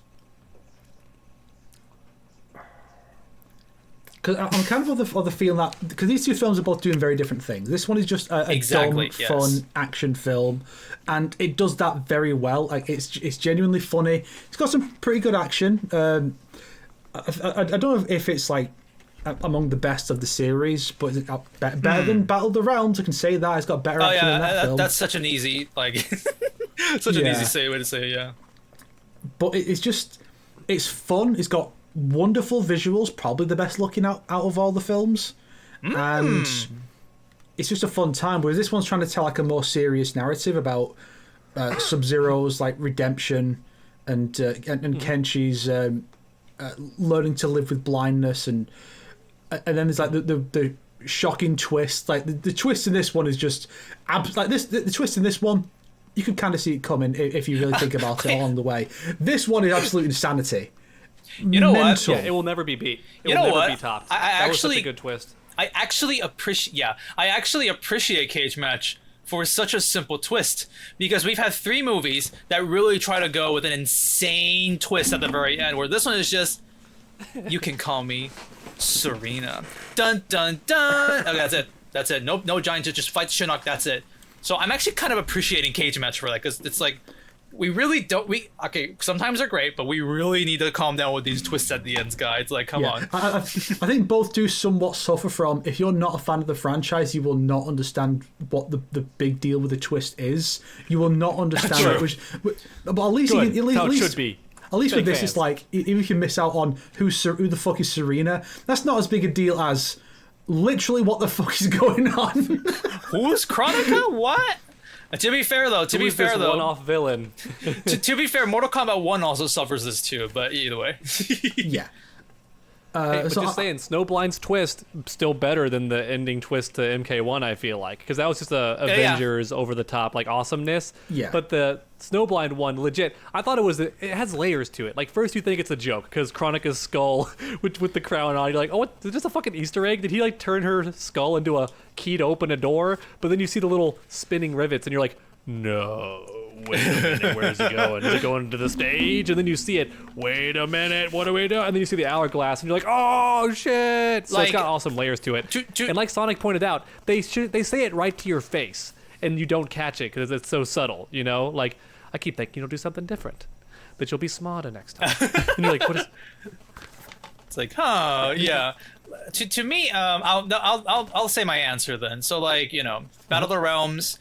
I'm kind of a Battle of the Realms defender, but at the same time, I still admit that movie's trash, so it's like a 4 out of 10 for me. Scorpion's Revenge, I do have more of a soft spot thinking about. I think there's a lot more positives than I initially thought. 5 out of 10. And then both the other movies, I would give a 6 out of 10. I'm a bit more strict. I still like them, but I'm still giving them a 6 out of 10. I still like Snowblind a bit more than Cage Match. And if we ever get to more Cage Match stuff, we could talk about the negatives later on. I will probably say more things that I may have caught as being a bit more but I genuinely still had a great time. Like we said, we were just not talking in a couple of those scenes. We were just enjoying the movie basically, and that's kind of shocking, especially considering how me and Snake, his feelings towards Joel McHale's Johnny Cage. And that was a pleasant surprise. I enjoyed that. Snowblind is such a unique experience that I don't think a lot of movies or medias can pull off how the first two halves, the first and second act of the movie were kind of boring and kind of just taking its time, and the third act somehow fixes everything and makes it good.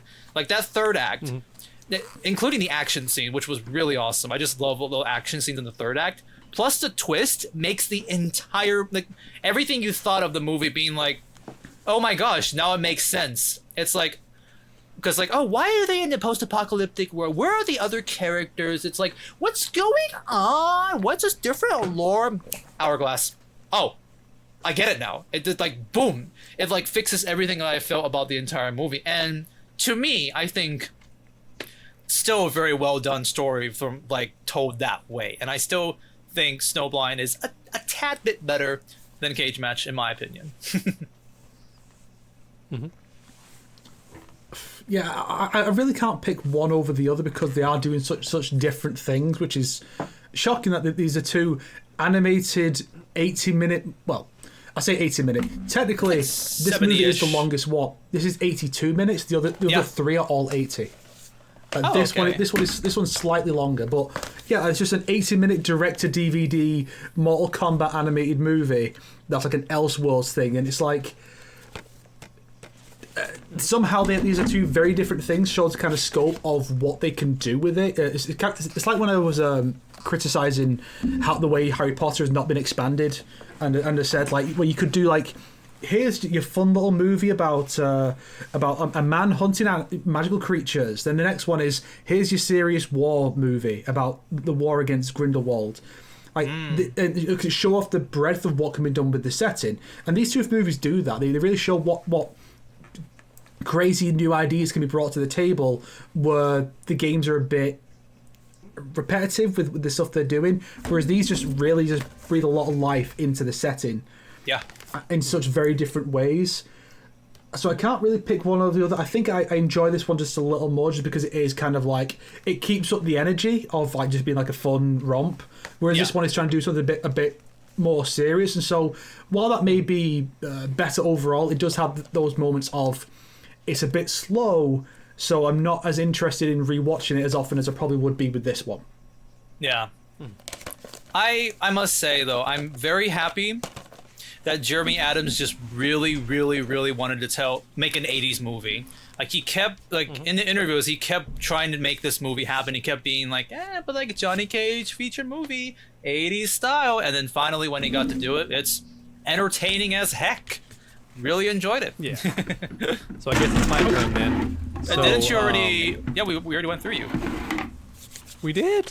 Yeah, we said you like the first, third, and Okay, sure, yeah. If you want to say more.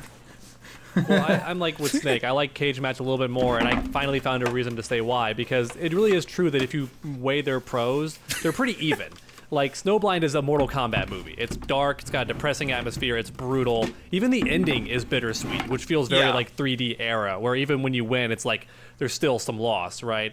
So in that regard, it's a Mortal Kombat movie. The reason I think Cage Match is better just to me personally is because after watching Snowblind, I thought that was a good movie. I enjoyed that. But with Cage Match, the second we're done recording this, I want to rewatch it. Nice. And I normally don't want to nice. do that. So that's why I think it's like got to be number one, because I never usually want to rewatch a movie the second I finish it. So this film did that for me. I want to watch it. So Again. I will say something though. I think because we kept talking in the commentary, I think I missed about like 30-40% of the jokes. So I will look forward to watching this again. It's funny you mentioned that because we were both talking during one part, and then Johnny Cage goes, "Wait, what did you say?" And I was like, "What did he say?" I missed it. Yeah. What do you call it? The part where I remember he was like gagged, and you guys were making a joke, and it's like, why did he gag him? And I'm like, they literally showed that. Yeah, so even I do when love we the missed idea that Johnny Cage's missed a jokes are bunch a of weapon. stuff. We missed a bunch of stuff, and we were still having a blast with the film. Yeah. Yeah. I'm so I shocked think- that we had a blast I with think that the film. take- I think the Can we talk takeaway about is that the takeaway is when you look at all three Legends films, all three of them, the full trilogy, they get better every time. No, he's right. He's right. The full trilogy. He's correct. Yep, that's right. There is no other movie that doesn't exist. Yep, that's It's a right. shame this one story never went anywhere afterwards, but you know, it is what Yeah, it is. Liu Kang never got a victory after that. It's too bad. Yeah, it's a real shame. I feel like he should have his own movie next. That would be cool. Yeah. It's a good Like a point. movie where he fights Shao Kahn. That'd be neat. Just The I hope they second don't make him like a tournament, yeah. Super Saiyan for no reason. They wouldn't do that, right? They wouldn't just make him able to fly out They of wouldn't bring nowhere. like They the one wouldn't do that. being back or something, right? Like, They wouldn't make goodness a gracious, that'd metaphysical be thing insane. fightable, right? When it's like literally the universe, they wouldn't make that Guys, fightable. They wouldn't let Liu Guys. Kang have the ability to separate realms, right? Or that'd be a little too much. The timeline has changed. No. Oh, The what is Weasel that? I've never seen it before. The Weasel timeline. What is that? Oh my gosh, Yeah. that looks pretty cool. I think Weasel the trailers timeline. look pretty hype for that. Yeah, I will say there is one thing good about that movie, but it's not the movie itself. Let's find When out. we saw the trailers and how the women were dressed very scantily clad and showing a lot of skin, I got a bit of satisfaction pointing that out to some people on Twitter just to make them upset because they're like, the future is now, old man. We've gotten past future is skinny now outfits old." and horny on main. And then it's like, oh yeah? Yeah, look at this. Look at this right here. Ooh. It I'll was bring it up in Jade's my, outfit. Yeah, my- Jade had the MK9 outfit. See, Jade with the MK, but even Katana was more revealing in her MKX version in that movie. 'cause normally Objection. has She like looked a- like that in Scorpion's Revenge. Oh, fair enough. see, dog. Well, fine. Lee May- Lee Lee May May's the then. one you're Lee looking May's for. showing more skin. There you Dog, go. when Yeah. you said that you got satisfaction out of what looking at the female characters being skimpy, I thought, hang on, I don't like where this is going. No, I didn't get satisfaction from that. I got No, he got satisfaction satisfaction from messing upsetting with the people. people on Twitter. Yeah. I thought, Yeah. I thought All it was those like fake fans that pretend they're fans, but then get slightly outraged. They're getting mad over mods that are faithful to They- older Mortal Kombat games. Like they're Yeah. mad at the Lee May mod when it's literally just how she looked. Well, okay, Mad at okay. The modders, So like, why are you so horny? And it's like, they're that's how not- she looked. I think there's a very good reasoning. Okay, I think it's stupid to be mad at like old costumes because we're being faithful to the game. I do think there's a little bit. I mean, it's silly. To me, I find it funny, but some people do find it mad that they did make a mod enhancing her boobs and butt. It does look really But she silly. does have big boobs in that game, though. Like, but not like in not like Deadly the Alliance of mods Deception, though. She The got knockers. mods are insanely like don't it's know. inflated. It's I like don't know. it's I mean, hilarious. okay, fair enough, but that's to compensate for the fact that the jiggle physics have been reduced. Because in Deception, if you barely go left or right with Lee May, her boobs go. yeah. Do they have jiggle physics in Like, MK1 they're super though? wobbly. Huh? Do they have They jiggle do, physics? but it's like it's nerfed a lot. Yeah, okay, I they didn't do. know that. It's there. Well, you kind of have to, otherwise it looks silly and bricked. That's why I liked when there was a Street- tiny non-traversy with Fortnite when people try to get Okay. mad and point out how the female characters have like a bit of jiggle when they run. They To do? which every woman, yeah. Well, they got rid of it. They Well, took it out because of the non-traversy. let But me- all the women, wait, I'm not done. I'm not- All the I'm women on waiting for Twitter you. Go rightfully ahead, go said, yeah. All the women on Twitter rightfully said, okay, so it's like bad to just show gravity. Like even if you're wearing the greatest sports bra on the planet, there's some jiggle. And unless you're wearing Master Chief level armor, there's gonna be some jiggle when you're sprinting. So like, what's the problem here? So Well, yeah. I think even my padded boobs have jiggle here. my pecs have jiggle. I know because sometimes I do it in the mirror. I just go, hey, boing, boing. So boing, the boing. controversy is that Pick the I believe it was only one skin that did it. It was not like every like female skin. It was one skin, and it really jiggled like very hard. It was like hilarious that people and not only just like glitchy, but also kind of You're like gaslighting me in a horny way. So it's like that one gaslighting skin me. was the one that like got the controversy, if I'm not mistaken. And I mean, typical America. We're so scared of sexuality, but we allow murder and headshots. Well, to be And you fair swing though, giant pickaxes at people to kill them. Fortnite is a very made for kids type of game. So as long as the people get Is swing it to axe, with that hip to waist ratio? With that hip to waist ratio? hey, Have you seen Chun-Li? Hey. That woman was solely responsible for the sexual awakening of that entire generation who played that game. You need to understand. Like, they discovered what hips were. Thanks to Overwatch, big boobs are not okay, but big hips, they're the style. That's how it works apparently. Because of Overwatch, it started that trend. Well, also Overwatch started the trend of don't mess with the NSFW community, because if you tell them, like if you antagonize that's them, they're just right. gonna make 10 times the porn. It's So insane. just leave them alone. Let them do their thing, and they'll just make some of it. But if you antagonize them, you will become one of the most common. Apparently, I don't trust stats most of the time, but apparently Overwatch is like over half of like actual all porn, not just like not safe for work. Yeah, it's half of like all porn is Overwatch. The NSFW community is the only thing keeping Overwatch alive at this point, pretty much. It's not microtransaction. Oh, Brigietta. It is the Brigietta. it is the NSFW. The amount of futa. Anyways, so cage match. Anything? I wouldn't know. You pervert. No, you would know. No, I would know. I love how starting to say, the amount of porn, or something simple like the amount of ass-related jiggle physics porn. Understandable. No, he jumps right into futa. Jesus Christ. But the thing is, it's so you know what? It's Never mind. I 2023 shouldn't Snake. know about this. It's 2023 Snake. Okay, we're allowed to not kink shame. All right, we're in the Respect era me, of glorifying okay? it. Despite the fact that I don't except like when it, it comes but to whatever. video games. No, it's okay. We're all every human is a bit weird in that regard. Sure. Where were we So, talking before this? well, we can sort of slowly get to the end of how we feel about Cage Oh, Match or the future of Cage. Yeah, or we the can future talk of about the franchise. negative stuff. Oh yeah, there Do we you go. have any negative stuff you want to talk about? I got a Stuff couple. you didn't like? So there for it. were for some reason a lot of long pauses in some scenes. It'll be like, well, that just happened. Anyways, and they'll start running and stuff like that. There will be a couple of scenes. Yeah, you try and notice when somebody ends a conversation, there'll be like 1 second on nothing. They'll just stand there and nothing. There was a couple parts where I also felt like time went too slow when someone is running or someone is doing something. Like when when Kia was fighting Ashra, she had like the scroll and she was running away. In the movie, I think Ashra then looks around, finds the Oscar medal, and then walks up and like smashes Kia. And I'm thinking like Kia already ran away for like 6 seconds. It's like, or even like in the car chase scene, you do notice Anime a couple logic. of these. It's like when Johnny was in the car when Ashra was fighting her. Johnny was like, "Hey, could you come closer? Closer, car. Come on, Chuck, come on." Okay, great. I'm gonna go over to this car. What? Ashra's not doing something for 10 seconds. You know, there were a couple of these that happened in the action scenes that did kind of be like, really nothing. They're really just gonna stay there? Yeah, little bits. Okay. So for me, it's not like a huge deal. I just would have liked to have this in the movie. At the very start, we see that Johnny Cage is actually a world-traveled fighter. Like, he's learned from a lot of the great I masters pronounced across all the that world, right. I pronounced all that right. Yeah. And that's cool, but it's obviously that the writers want us to know that he's a fighter first and then a celebrity after, which I appreciate because that's been one of my biggest critiques of the recent animated films. That it seems very implied that he's an actor that learned fighting as like his role instead of like being a fighter already. However, the way he gets discovered is really dumb. Like, he just happens to save the talent guy and he gets hired. Like, that's lame. I would have preferred if he was in some big tournament and that's how he got discovered. Similar to how Chuck Norris became famous for like being an actual good fighter. Like, I would have preferred that personally. Okay. That'd just be cooler. It was It's so also quick. looking back on it, why was why was there dynamite in the mansion aside from just the explosion to jump away from? Because think that could have destroyed the scroll. And the rocket launcher which as would have well. stopped. They have a weird amount of tech which would suggest like Black Dragon or something, but it's just The rocket launcher cool is guys. fine. I get that.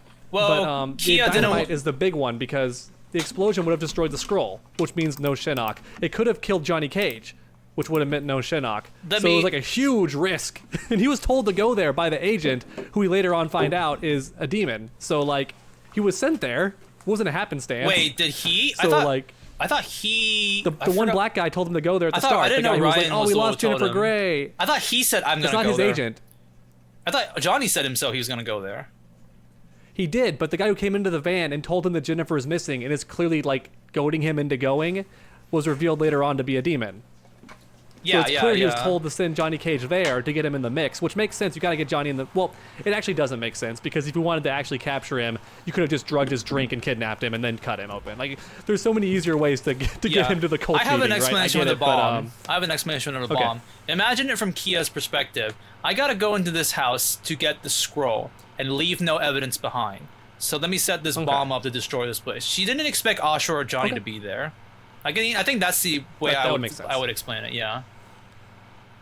I feel like and maybe Johnny Cage was meant to get there later and just discover the rubble and be like, no, what happened? Like, I don't know. Yeah. Yeah, I feel mean, like there are some nitpicks I can think of if I rewatch this movie. And it's not a big deal. It's really not a big deal because the film's so fun. And it's one of the advantages of being a comedy is you don't nitpick it as much because a lot of it's just there for the entertainment. Yes, it is an unapologetic 80s movie. Yes.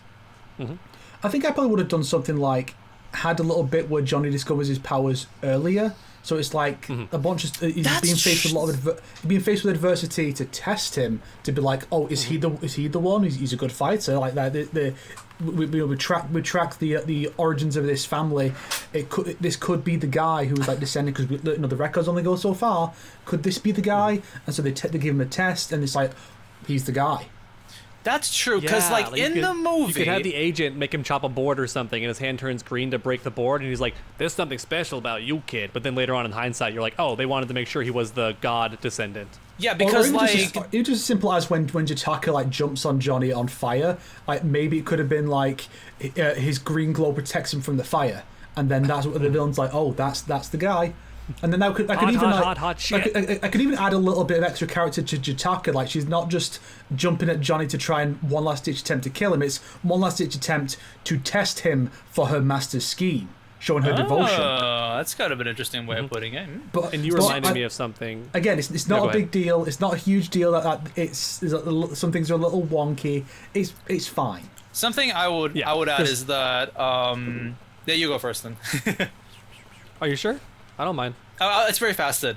I think that part they really did need to build up why Johnny is the chosen one throughout there was no build kind of up nowhere at all. The only way you would know, the only way that you would accept that is because you played MKX. That's it. Yeah, that is the only way you would know. It's a snowball thing again, where it's like you are expected to be a fan of the games already, which is. On the one hand, it means you don't have to spend. To me, these are all 80-minute films. You don't have to spend lots of time explaining a lot of things. It's expected that you know this stuff, that you know the context already. But for people who aren't familiar with this stuff, it would be nice if there was just a little bit of a bit more setup, just so they can understand what's happening in the plot. Yeah, but I do think that is one thing that I would say is a bit of an issue. I really did wish they would explain that in the movie. There's only one tiny hint at the very start, but it's so small that you could argue it's not even talking about that. It's when, after he does something, I think when he breaks the kid's arm, Johnny Cage has that one narration line where he goes, my master after that said that I was special. And that's when he's taking him all over the world to learn the different martial arts. So it's almost implied that his master at least knows that Johnny Cage is exceptional. He's not just strong for a human. He's really strong. He had 4 people say he's special in the movie. Maybe just the fact that he breaks that kid's arm so spectacularly, that he's clearly superhuman. Maybe that's supposed to be the hint. In fact, though, you but reminded me it's of something. Kombat, so who knows? Snake reminded me of something also. Doesn't Shinnok get his leg exploded, shattered to pieces, and then launched into the air, and then he just lands on his legs and he's fine? People can just do stuff like that all the time. That's in these an films, MK move, basically. So I don't know if just punching someone's arm until it explodes is quite enough to convey that this person is not normal. Yeah. I actually like that he landed on his feet just because it was different. It kind of breaks the cliche of like hitting the top and then falling on your face. I kind of liked that he landed on his feet. It was just different. Well, but there's he one more needed to thing do that so he could Snick add the reminded kick. me of. Remember the kick at the end? Yeah. Yeah, it's Yep. like shh. The flash kick, Stop. the shadow kick. Yeah, no, you're right. Well, because earlier I wanted to mention this, but I got distracted by my own brain and went to the dynamite scene. I didn't even want to talk about that yet. Okay. So we see at the very start the montage of him going across the world, which could have just been to like get an 80s montage in there, because 80s were known for like the Karate Kid style montages where you go across the world and train whatever, right? But I would have liked a couple of moments in the film where Johnny Cage is fighting somebody and they have to like acknowledge that like this guy's really freaking good at fighting. Like they just can't land a hit or something, you know? Or maybe like he even yells out the different styles that he knows. Like he'll block and like twist their arm and go, Tiger Claw! I learned that when I was in like Taiwan. Then he's fighting different guys like, Capoeira, bitch! Learned that in South America. Like that'd just be kind of fun if he brought up how many different fighting styles he knows. But like it never really gets mentioned ever again that he should be one of the greatest fighters to ever exist because he's been all over the world and trained with the best. But it rarely gets brought up, and it's kind of just he's just comedic. Like when he's fighting people, like whoa, holy shit, bitch got a fucking staff. Like oh shit, bitch got a sword, laser beams. He Take that girl's head off. in the montage he actually used like katanas, so it's like Yeah. I was wondering if he was ever gonna hold a sword in the movie too. That'd be kind of fun. If only he had been there. Well, I guess he was there, but only if he had gotten the sword in MK1, he could have defeated Twindell by himself. Oh, true. That's right. That's right. I still think it's very funny looking at that, like the Chris, like the size of it keep changing in the film. It's a dagger. It is now a sword. That's really funny. That's one of the animation principles, but I forgot which one it is because it's been so long since I taught animation. But that's actually one of the principles, to keep size coherent and volume coherent, and they did not achieve that. Yeah. For that scene, no, at least. That's another thing that would have been It was an easy literally a fix. dagger when we first saw it. It Like, literally I was. remember it was a It was like, dagger, that's right? such a That's another thing it would have been an small- easy fix. Just make it that as it kills evil, like it smites evil, it becomes stronger. Just make it that she's got it as a dagger. Maybe give her a sword earlier on, just another one, to show that that's her proficiency. She's not as good with the dagger, and so then then she starts like stabbing demons because she's all she's got, and it gets a bit bigger. Then once it's like the length of her normal sword, oh, this is consistent with what I'm used to. Oh, I'm really good with this now. So when you You said could even have Johnny Cage do one See, of the his pro- great one-liners, because there's so many. Yeah, Oh, yeah, the film look at already that. has good one-liners. There it is. The film already has good one-liners, but we're always trying to you and I were just watching it, all of us, and we were thinking of better one-liners that Johnny Cage could have said that would have been even funnier. So imagine like the sword is canonically smaller, and then it's getting bigger as she's killing with it. There could have been a great scene where Johnny Cage is like fighting with Asher and notices how big it gets and goes, "Is that a new sword, or are you just happy to see me?" That like does sound like That's something not he bad. would say. Okay, so when Snake, you were suggesting the sword gets bigger and bigger the more demons she slays, I just thought in my head something really funny is just like, well, is it gonna just become like too big to the point where she can't even just hold it anymore? Oops! It's now now it's a spear and stuff like that. Becomes a sure. guts fucking weapon. It's like a giant blade on her back. Yeah, Play the guts theme. it's a sword guts that's so weapon. big. It's so big it literally cannot cut.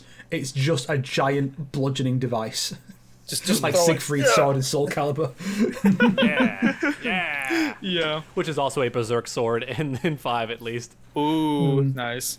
I think one last downside I will mention from my early reviewing is this might come as a bit of a harsh thing, but I will say I think the fight choreography at the last scene did get a bit weaker compared to the earlier stuff, in my opinion. And maybe even the one with Jataka. But I just felt like, no man, that was fine. But the fight choreograph in the last scene just felt kind of just punchy and just Johnny getting beaten up, and then like Yeah, it has that. It's a very simple approach to doing a fight scene. You see it a lot, especially in like shonen series, where one character has the upper hand, and then the other character gets some kind of power up or surge of willpower, and they turn it around. yeah. And so it's not like an even trade of blows. It's just one person dominates until it's time for the other person to dominate. Yeah, Which it's not as bad as can- Battle of the Realms, though, I will say, because that was just instant That was coin flip. horrendous. You're done, basically. Yeah, so it can work. It's just it's a lot more satisfying when it's more of like more even throughout. One character's still dominating, sure, but ideally you want it to feel like it's not just like this curb stomp until the character says, I'm done being curb stomped now. I'm going to turn it around. And yeah, like I said, if you guys want to try, just pay attention to like, there are just a couple times where it's just 1 second a character is just not moving. Like I really just felt like there was a dozen times where you can just see like either from a joke or from an action scene. They brought it over from the MK11 story mode, and even MK1, but mostly in MK11, where like they'd end the fight by being like, "Now that's what I call a cutscene," or whatever. Then like whatever one-liner. Then there'd be a slight pause while it loads the actual cutscene from the after fight dialogue. You run as fast as you lose. And then cut. Basically, yeah.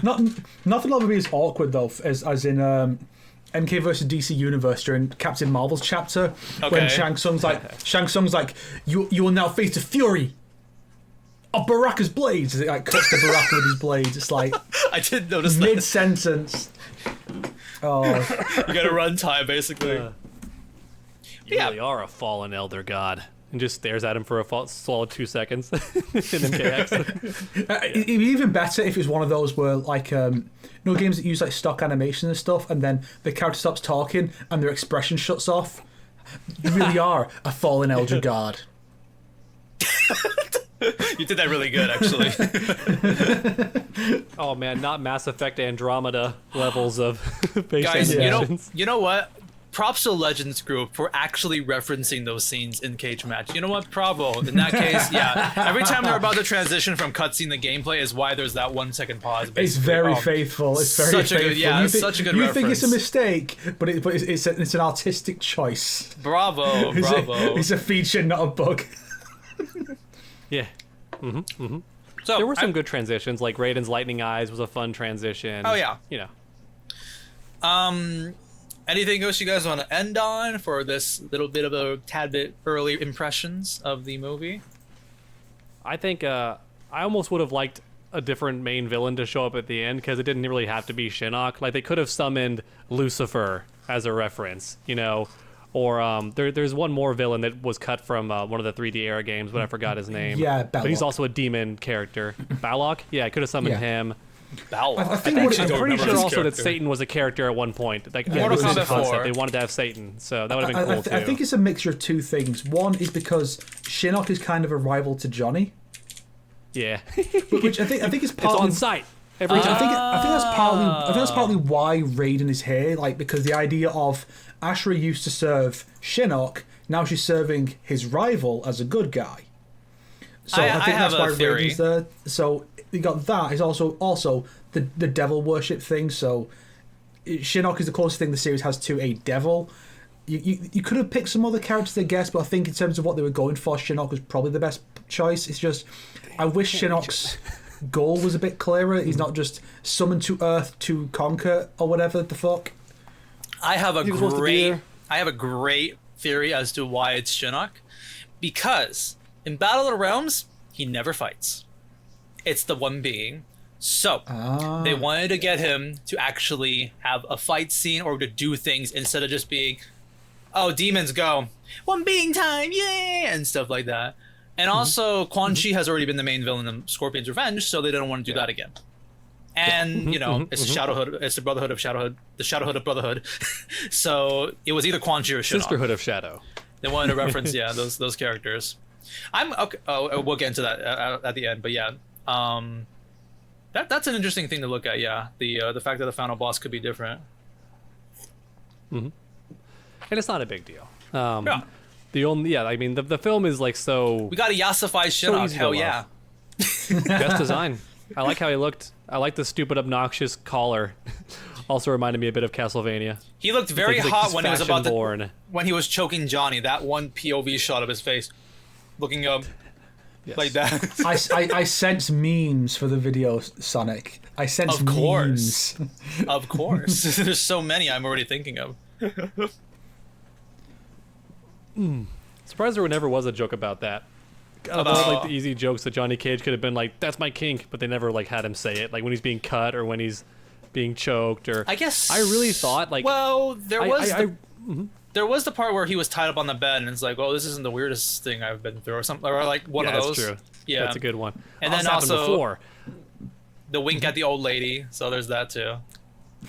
I was thinking, I was totally wrong. I thought I had this 100% predicted, but at the start of the movie when he threatens the director and he goes, "That's called acting, bitches," because like he made up that backstory for himself to be scary. Yeah. I thought when Shinnok pinned him against the wall and was choking him and he blacked out, I thought he was gonna like wait for him to like look somewhere else and then like get up and be like, "And that's what's called acting, bitches." Like he pretended to black out. Yeah. I thought he was gonna do that and get That a would free be kinda shot funny. on Shinnok. To It would have me, been awesome because it would tie together like how acting was actually a weapon he used against Shinnok. That's true. To me, I would say though that one-liner he says at the end, I clapped. I would love that a lot. Gravity's a bitch. I was like, oh, they brought the that setup back. and payoff is very good. That was great because I did not expect that. So I love that so much because of that. Too bad the director wasn't around to hear it. That's Yeah. right.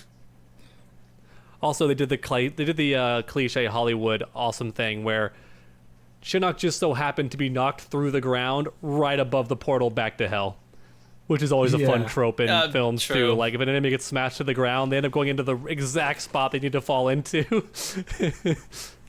Knocked It's down actually by it's kind of reminiscent of the ending for M1K arcade runs when Quan Chi and Shang Tsung fall down to that thing.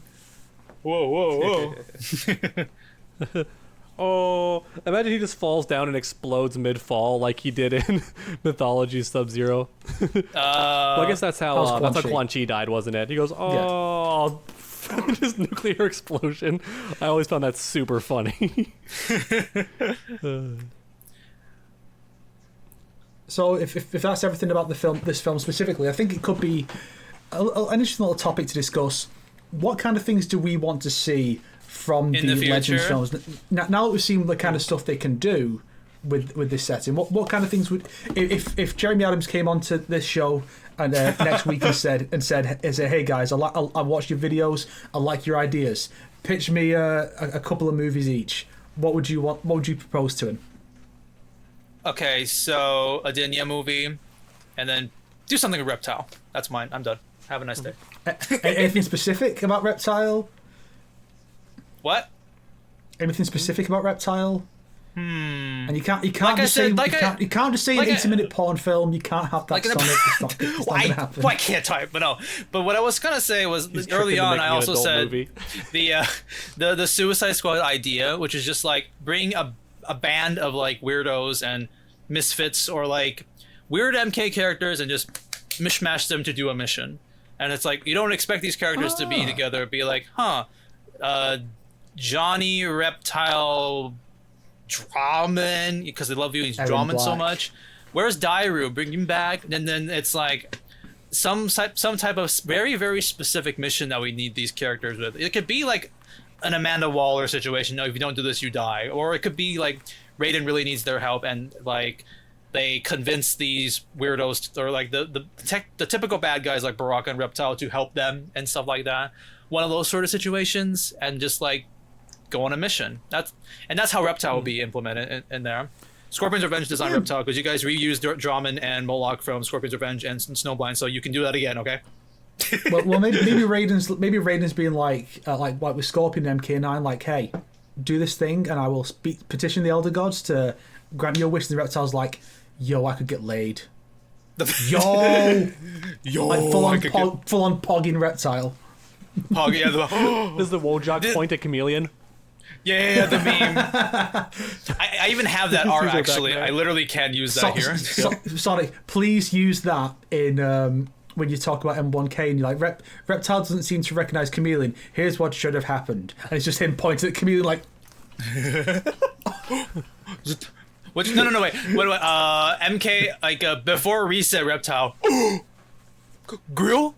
Grill lizard. That meme already happens in MK1. Like Quan Chi does it after like creating Ermac. He Yeah. points and goes like, Yes. "Get them," and it's like Kill the exact them. same. Maybe it's not Yo. intentional, but it looks just like I it. have to assume somebody did it intentional. Just like whoever the camera work person, whoever was, is like they're gonna notice this because even my brother, who's not like a big like memester, was like, "Isn't that like that one meme or something like that?" It's just like even he noticed. It's like the exact angle.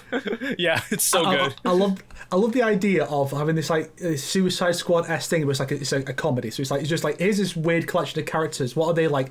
bouncing off each other, but you play it really comedically and like more like a parody of the characters. And so Reptile's like one of his quirks is when he sees a female Saurian, his brain just shuts off. Girl, because he's so desperate and horny. No. He never had a chance. He shuts off and goes into primal mode, and like his eyes like squint, or no, like his what do you call it? The eye pupils get small. Just goes there and stuff like He just can't help but eat bugs every time he sees them. Like always with the tongue, like every single time a bug is nearby. Maybe he forgets social cues. Like maybe they go into a fancy Adenian dinner and he's still crawling on all fours like it's like Reptiles stand upright. It's at a formal dinner. Oh, and he like sits in the chair wrong, like L style with his knees up. He doesn't know how to sit in chairs. I love the one fan like art where like when Reptile eats that one bug and it just shows Asha blushing. That's hot. I saw a good one which was Baraka holding Reptile up so he can reach more of her. Oh, I saw that one. Yeah. So here's the question: if they made a Suicide Squad, style movie with Mortal Kombat characters, would you prefer the live action style where they end up becoming actual good teammates by the end and they save the day? Or would you prefer it like the animated Suicide Squad films where they all fucking die except for like one? Animated. As much as I don't want like these characters to die, I do feel like for it to be a fun action-packed story. Gotcha. I want it to be like Batman. What was it? Like Arkham or something? I forgot what that was. Assault on Arkham. Yeah, Assault on Arkham was the first one. Yeah. And they all fall apart at the end. They actually start like backstabbing each other and dying. Yeah, I was like, oh shit. I love that actually. I wished the 2016 or even the more recent Suicide Squad was more like that actually. With that being said, though, I do like the most recent one though. But like that sense of like these are unpredictable villains like working together.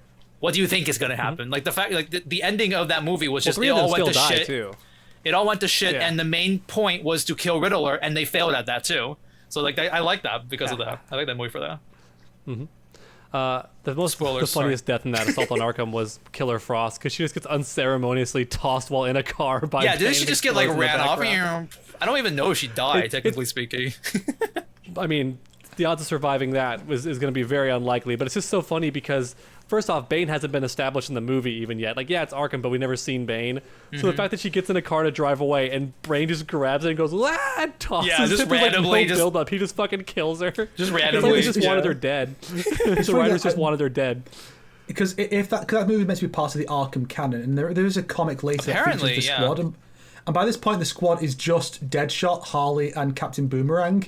And during the mission, Deadshot just shoots Captain Boomerang in the head and kills him. That's so wild because if you know the lore of Suicide Squad, like at least the original comics and all that, even up until recently, Captain Boomerang always lives. He's one of the few surviving members, just like Harley Quinn. Like he always survives. He's the one who fucks people over a lot. Yeah, he's the Kano, like 100%. Yeah, but he never dies until MK11 when Kano finally dies. But yeah, Kano usually did not die. Yeah. Even when he does die, they retcon it. Oh, really? Say, nah, you just thought he died. It's fine. He's alive. That's funny. So, any of you guys have any ideas? He wasn't dead. Just blinded. Oh, shut up. I already said mine. You're all saying it too. Kano isn't dead. He's just blinded in one eye. I seriously still get that on a weekly basis. Oh, man. It's like the 13-0 of your life. And I will bring that back in MK1 because there is legit one thing that happens that I'm straight up will like reference that, and I think it'll be very funny in the nice. Yeah. Very good. I mean, you already heard mine. I like the Adenia idea, but also for me, it's a big deal that it's a lady-centric film. Yeah. Like where it follows mostly the lady characters, not just one, but like 4 or 5 like female characters are like the main point of the plot, and it could be set in Adenia. It's completely fine. I would love like Zack Snyder style filmmaking, like 300, like straight up slow motion, like big army battles. Everything's bathed in yellow and like really dark shadows and like silhouette shots. Like that's what I want, but that's just me. I want Game of Thrones. I want backstabbing and conspiracy and stories. I have one condition for your female-centric thing. As long as the men are not either incompetent or evil, as long as it is treated evenly, and not like most of these Hollywood drecs with like, oh, all the men, like Ghostbusters was like, all the men are idiots or bad guys. Let's not do that. Charlie's Angels. No. Yeah, that was the one that. men's films about men don't shit on women all the time. Like, whereas ones all about women tend to do that. It's childish. Stop it. Just let Jared be like a cool guy. Jared could die nobly, saving Sindel from the assassin. Yeah, he's gonna be like he dies nobly, saving his wife or daughter before Sindel like gets the kill after Jared's been wounded or something like that. Let him be a cool guy. He has a tragic death like Stark, just a tragic death. You're like, damn, poor Stark. So. Yeah, and then Rain can be a bad guy as long as he's not a complete idiot. Of course. As long as you have like another guy who's there, like, yeah. I mean, it could even be interesting if it's like Rain is like trying to infiltrate the villains to get revenge. Like, he's not really a bad guy. He's like trying to avenge Jared because he's loyal. Just do something interesting. Layers. Yes. Layers. Exactly. Yeah. Because I did low-key love Rain's ending in Mortal Kombat 11. It was so justifiably evil. Oh, yeah. It was like justifiably evil. Because he kills the sons and the dad, and then he's like, and as for the mother, I care not. Let her mourn like my mother did. And I'm like, damn! Let her see them die. Does not give a shit. Like, and they're dying slowly in those bubbles. Like, he's just suffocating, and they're all swollen from the water absorbing into their skin. Like, it's awesome. Yeah. Perfect. Yeah. And Revenge can be a good story. Redo of Healer featuring Rain.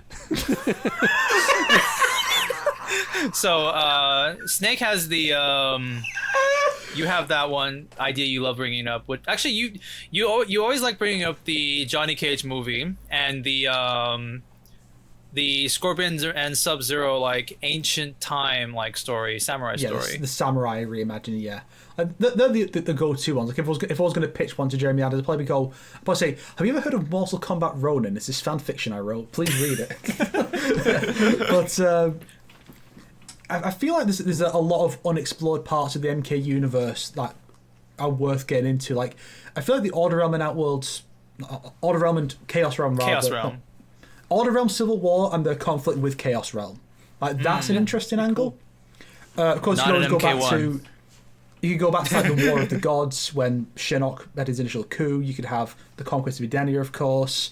You can even take like older ideas, like take MK1 in its original form before the Outworld stuff came into it, and it's just a tournament about fighting these guys, or even it goes back to the original concept with Shang Lao.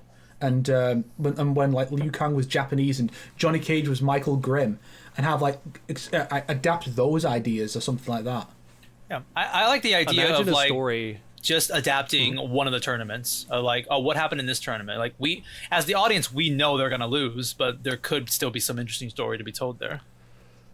And I've said before that I would also enjoy a truly dark Mortal Kombat film that is just kind of loosely following the events of Deadly Alliance and Deception, where like they just keep losing, but it's like still in a heroic way, but it's just dark. Like by the end, like everyone could pretty much be dead, but they still win. The good guys still win somehow, but like everyone's dead. Similar to that one good Star Wars film from the Disney movies. Rogue One. Rogue One?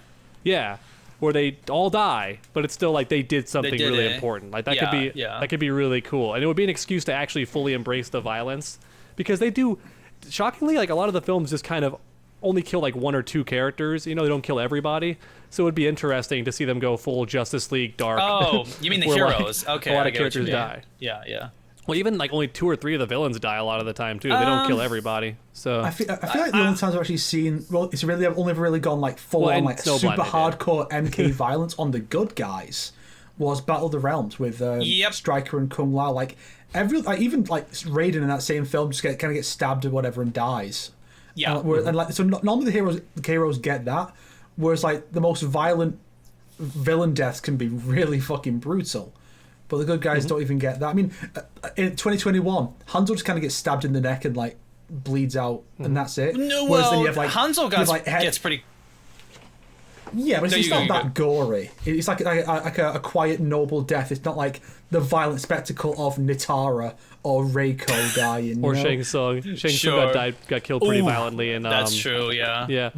I think what would also be cool is a Shao Kahn focused film, but when he's younger and becomes the ruler of like Outworld, like scratches and claws his way, and like that'd be kind of cool, kind of gritty, anti-hero kind of origin. And there could even be the sad, bittersweet twist ending where maybe at the very end he betrays a partner from the whole film or whatever, and that cements that he's finally been corrupted by his own power and has become the evil Shao Kahn from the games. And it's just like some bitter, like, damn, I was rooting for him the entire time until like the last 5 minutes, but still the build-up made sense, and I always worried he would become like the Shao Kahn we know, and there it is. There's the final thing that made him evil. Kind of like how they pulled it off in the Joker, that League of Legends show. Well, that too. But that League of Legends show pulled off Jinx's transition pretty well too. Yeah. So don't spoil too much about that, cool. because we have one person here who hasn't seen it yet. Well, he knows nothing about. we all know It's fine. I'll try and watch it soon. Yay! it's good. It's really good. It's really a good watch. good. Yes. Don't be like Joey, the anime man, and never watch it.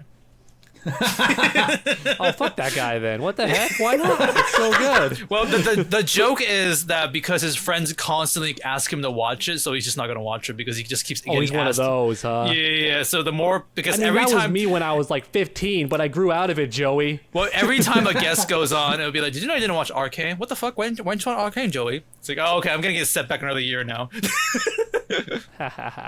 Well, like, he out of spite will only watch it when people stop bringing it up. Yeah, pretty much. He'll Yeah, that's the finally joke. watch it. Yeah. That's me with like Halo when I was a kid. I didn't play Halo because everyone kept talking about freaking Halo, and I was playing God of War. I was like, y'all are lame. Okay, And I finally so played it, and it's good. let me end this conversation with a bit of an interesting news I got here. So, with some connections I have, I may or may not be able to literally ask some questions about the movie to the writer of the film, Jeremy Adams. And so before that happens, I'd like to hear, maybe if you guys have any interesting questions you got, I could put it in the list and he could answer it back, basically. It is Specifically about Cage Match or about the series as a whole?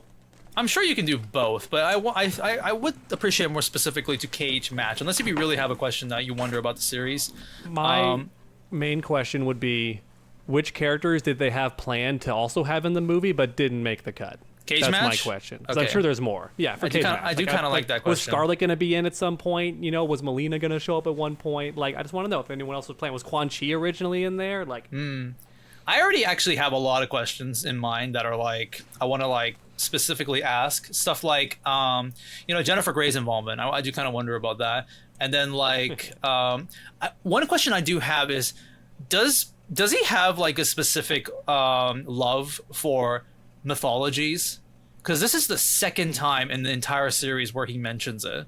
You know, in Battle of the Realms, you got the temporal elements. In this movie, you straight up have Serena Jataka and stuff. That's like, I don't expect like mythologies to be mentioned this much in the movie. So I'm just kind of curious if he likes that lore that much, or what's up with Which that. is especially weird because Bihan was such a non-entity in Scorpion's Revenge. There's an idea for one. The two Sub-Zeros on a mission together. That's a pretty cute idea too. Yeah. What else did I have as questions? But I had a couple myself too. But I would like to hear questions that you guys have in the comment section. I might put them in there, or you guys can just literally go to the live stream when it happens, because it's gonna be a live stream and you can leave your questions in the chat when that happens. Yeah. I would say ask him if there was originally going to be a Dirty Dancing reference, because upon reflection, I just realized they never made a reference to her main movie, and we thought for sure they would. We all thought for certain there'd be a scene where they bring it up, and they never did. My question was going to be about that actually. More with Jennifer Grey. I was gonna literally ask about like, is there any involved, or is there any like, did you like Dirty Dancing? Is that why you literally just wanted Jennifer Grey to be in your movie and stuff like that? Why her specifically? Like, what I ask about the name thing? Like, why is her full name not said in the film? Yeah, when you think about it, they did nothing with her, like her lore, like her real life lore, that could have been used for like a plethora of jokes. And all we know is that she's Jennifer Grey. I don't think they ever even bring up except that she's famous.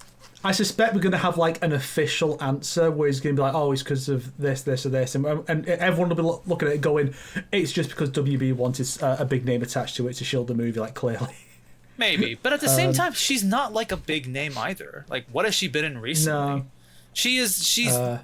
I really think it's actually Jeremy Adams himself who wanted her to be in there because, 80s star, I loved Jennifer Grey when I was growing up. Something like that. That's my assumption. Could you imagine if he found a way to shove in like other icons, like the Karate Kid actor and stuff, like just shoved in there? Well, I mean, all the 80s. Look, I do think Get Arnie in Mortal Kombat now that it's not an interactive game, and you might say yes. I do think you saying WB wanted her to be in the movie. I do think that applies to Gilbert Gottfried because that is a more named star. Yeah, I think people know that's that another thing more. to ask is like, how long ago was that voice acting done? Like, when did that happen? Because he's been dead for a couple of years now, so clearly this was a long time coming. Like, before Snowblind came out for sure. True. I remember seeing some you posts of also- him saying that he did a great job with the F-bombs or some blah blah blah and stuff. So yeah, that'd be kind of interesting. You also have to ask him if he can finally tell you whose name they bleeped. Like, is it just for a joke, or for some reason can they actually not say the name? Because who is there's the no bleep actual name? legal reason you can't say the name. Because South Park says people's names all the time without permission. I do so think there's that's no way that you can't just say I think it. that's definitely a joke. But yeah, I could. Yeah. Who do you think is the bleep name or something like that? But he is the writer. But yeah. I still want to say James Cameron because, like, Terminator and all that, but I could be wrong. I had another one. Damn it!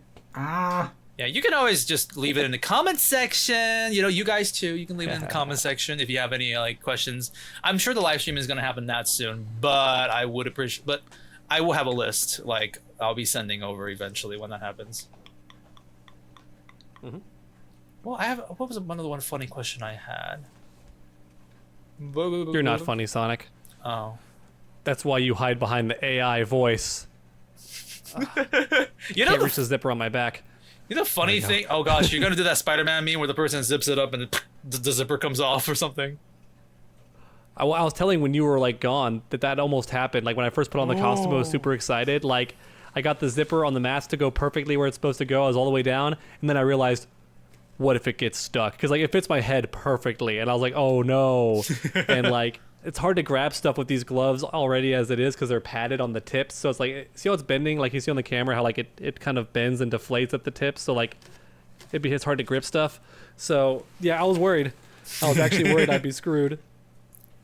But yeah, that was our little bitty bit cage match discussion. Our shortest podcast ever. You say that, but we're almost at the 4-hour mark. Except the one where your footage messed up, dog. So then we end up being like half an hour long. Aside True. from that one, That was a 30-minute episode. Yes, it's a very successful episode too.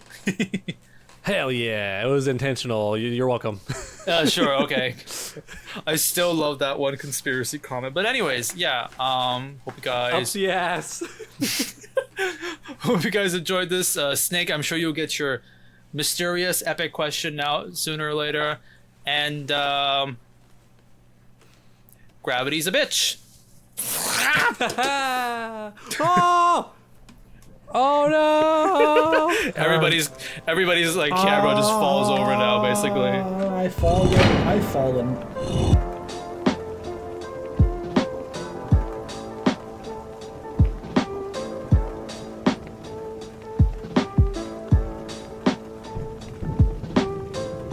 Sonic is good at those. Sonic's good at finding. I think I really just thought of that. Is he really? Shut up. Yes, he is.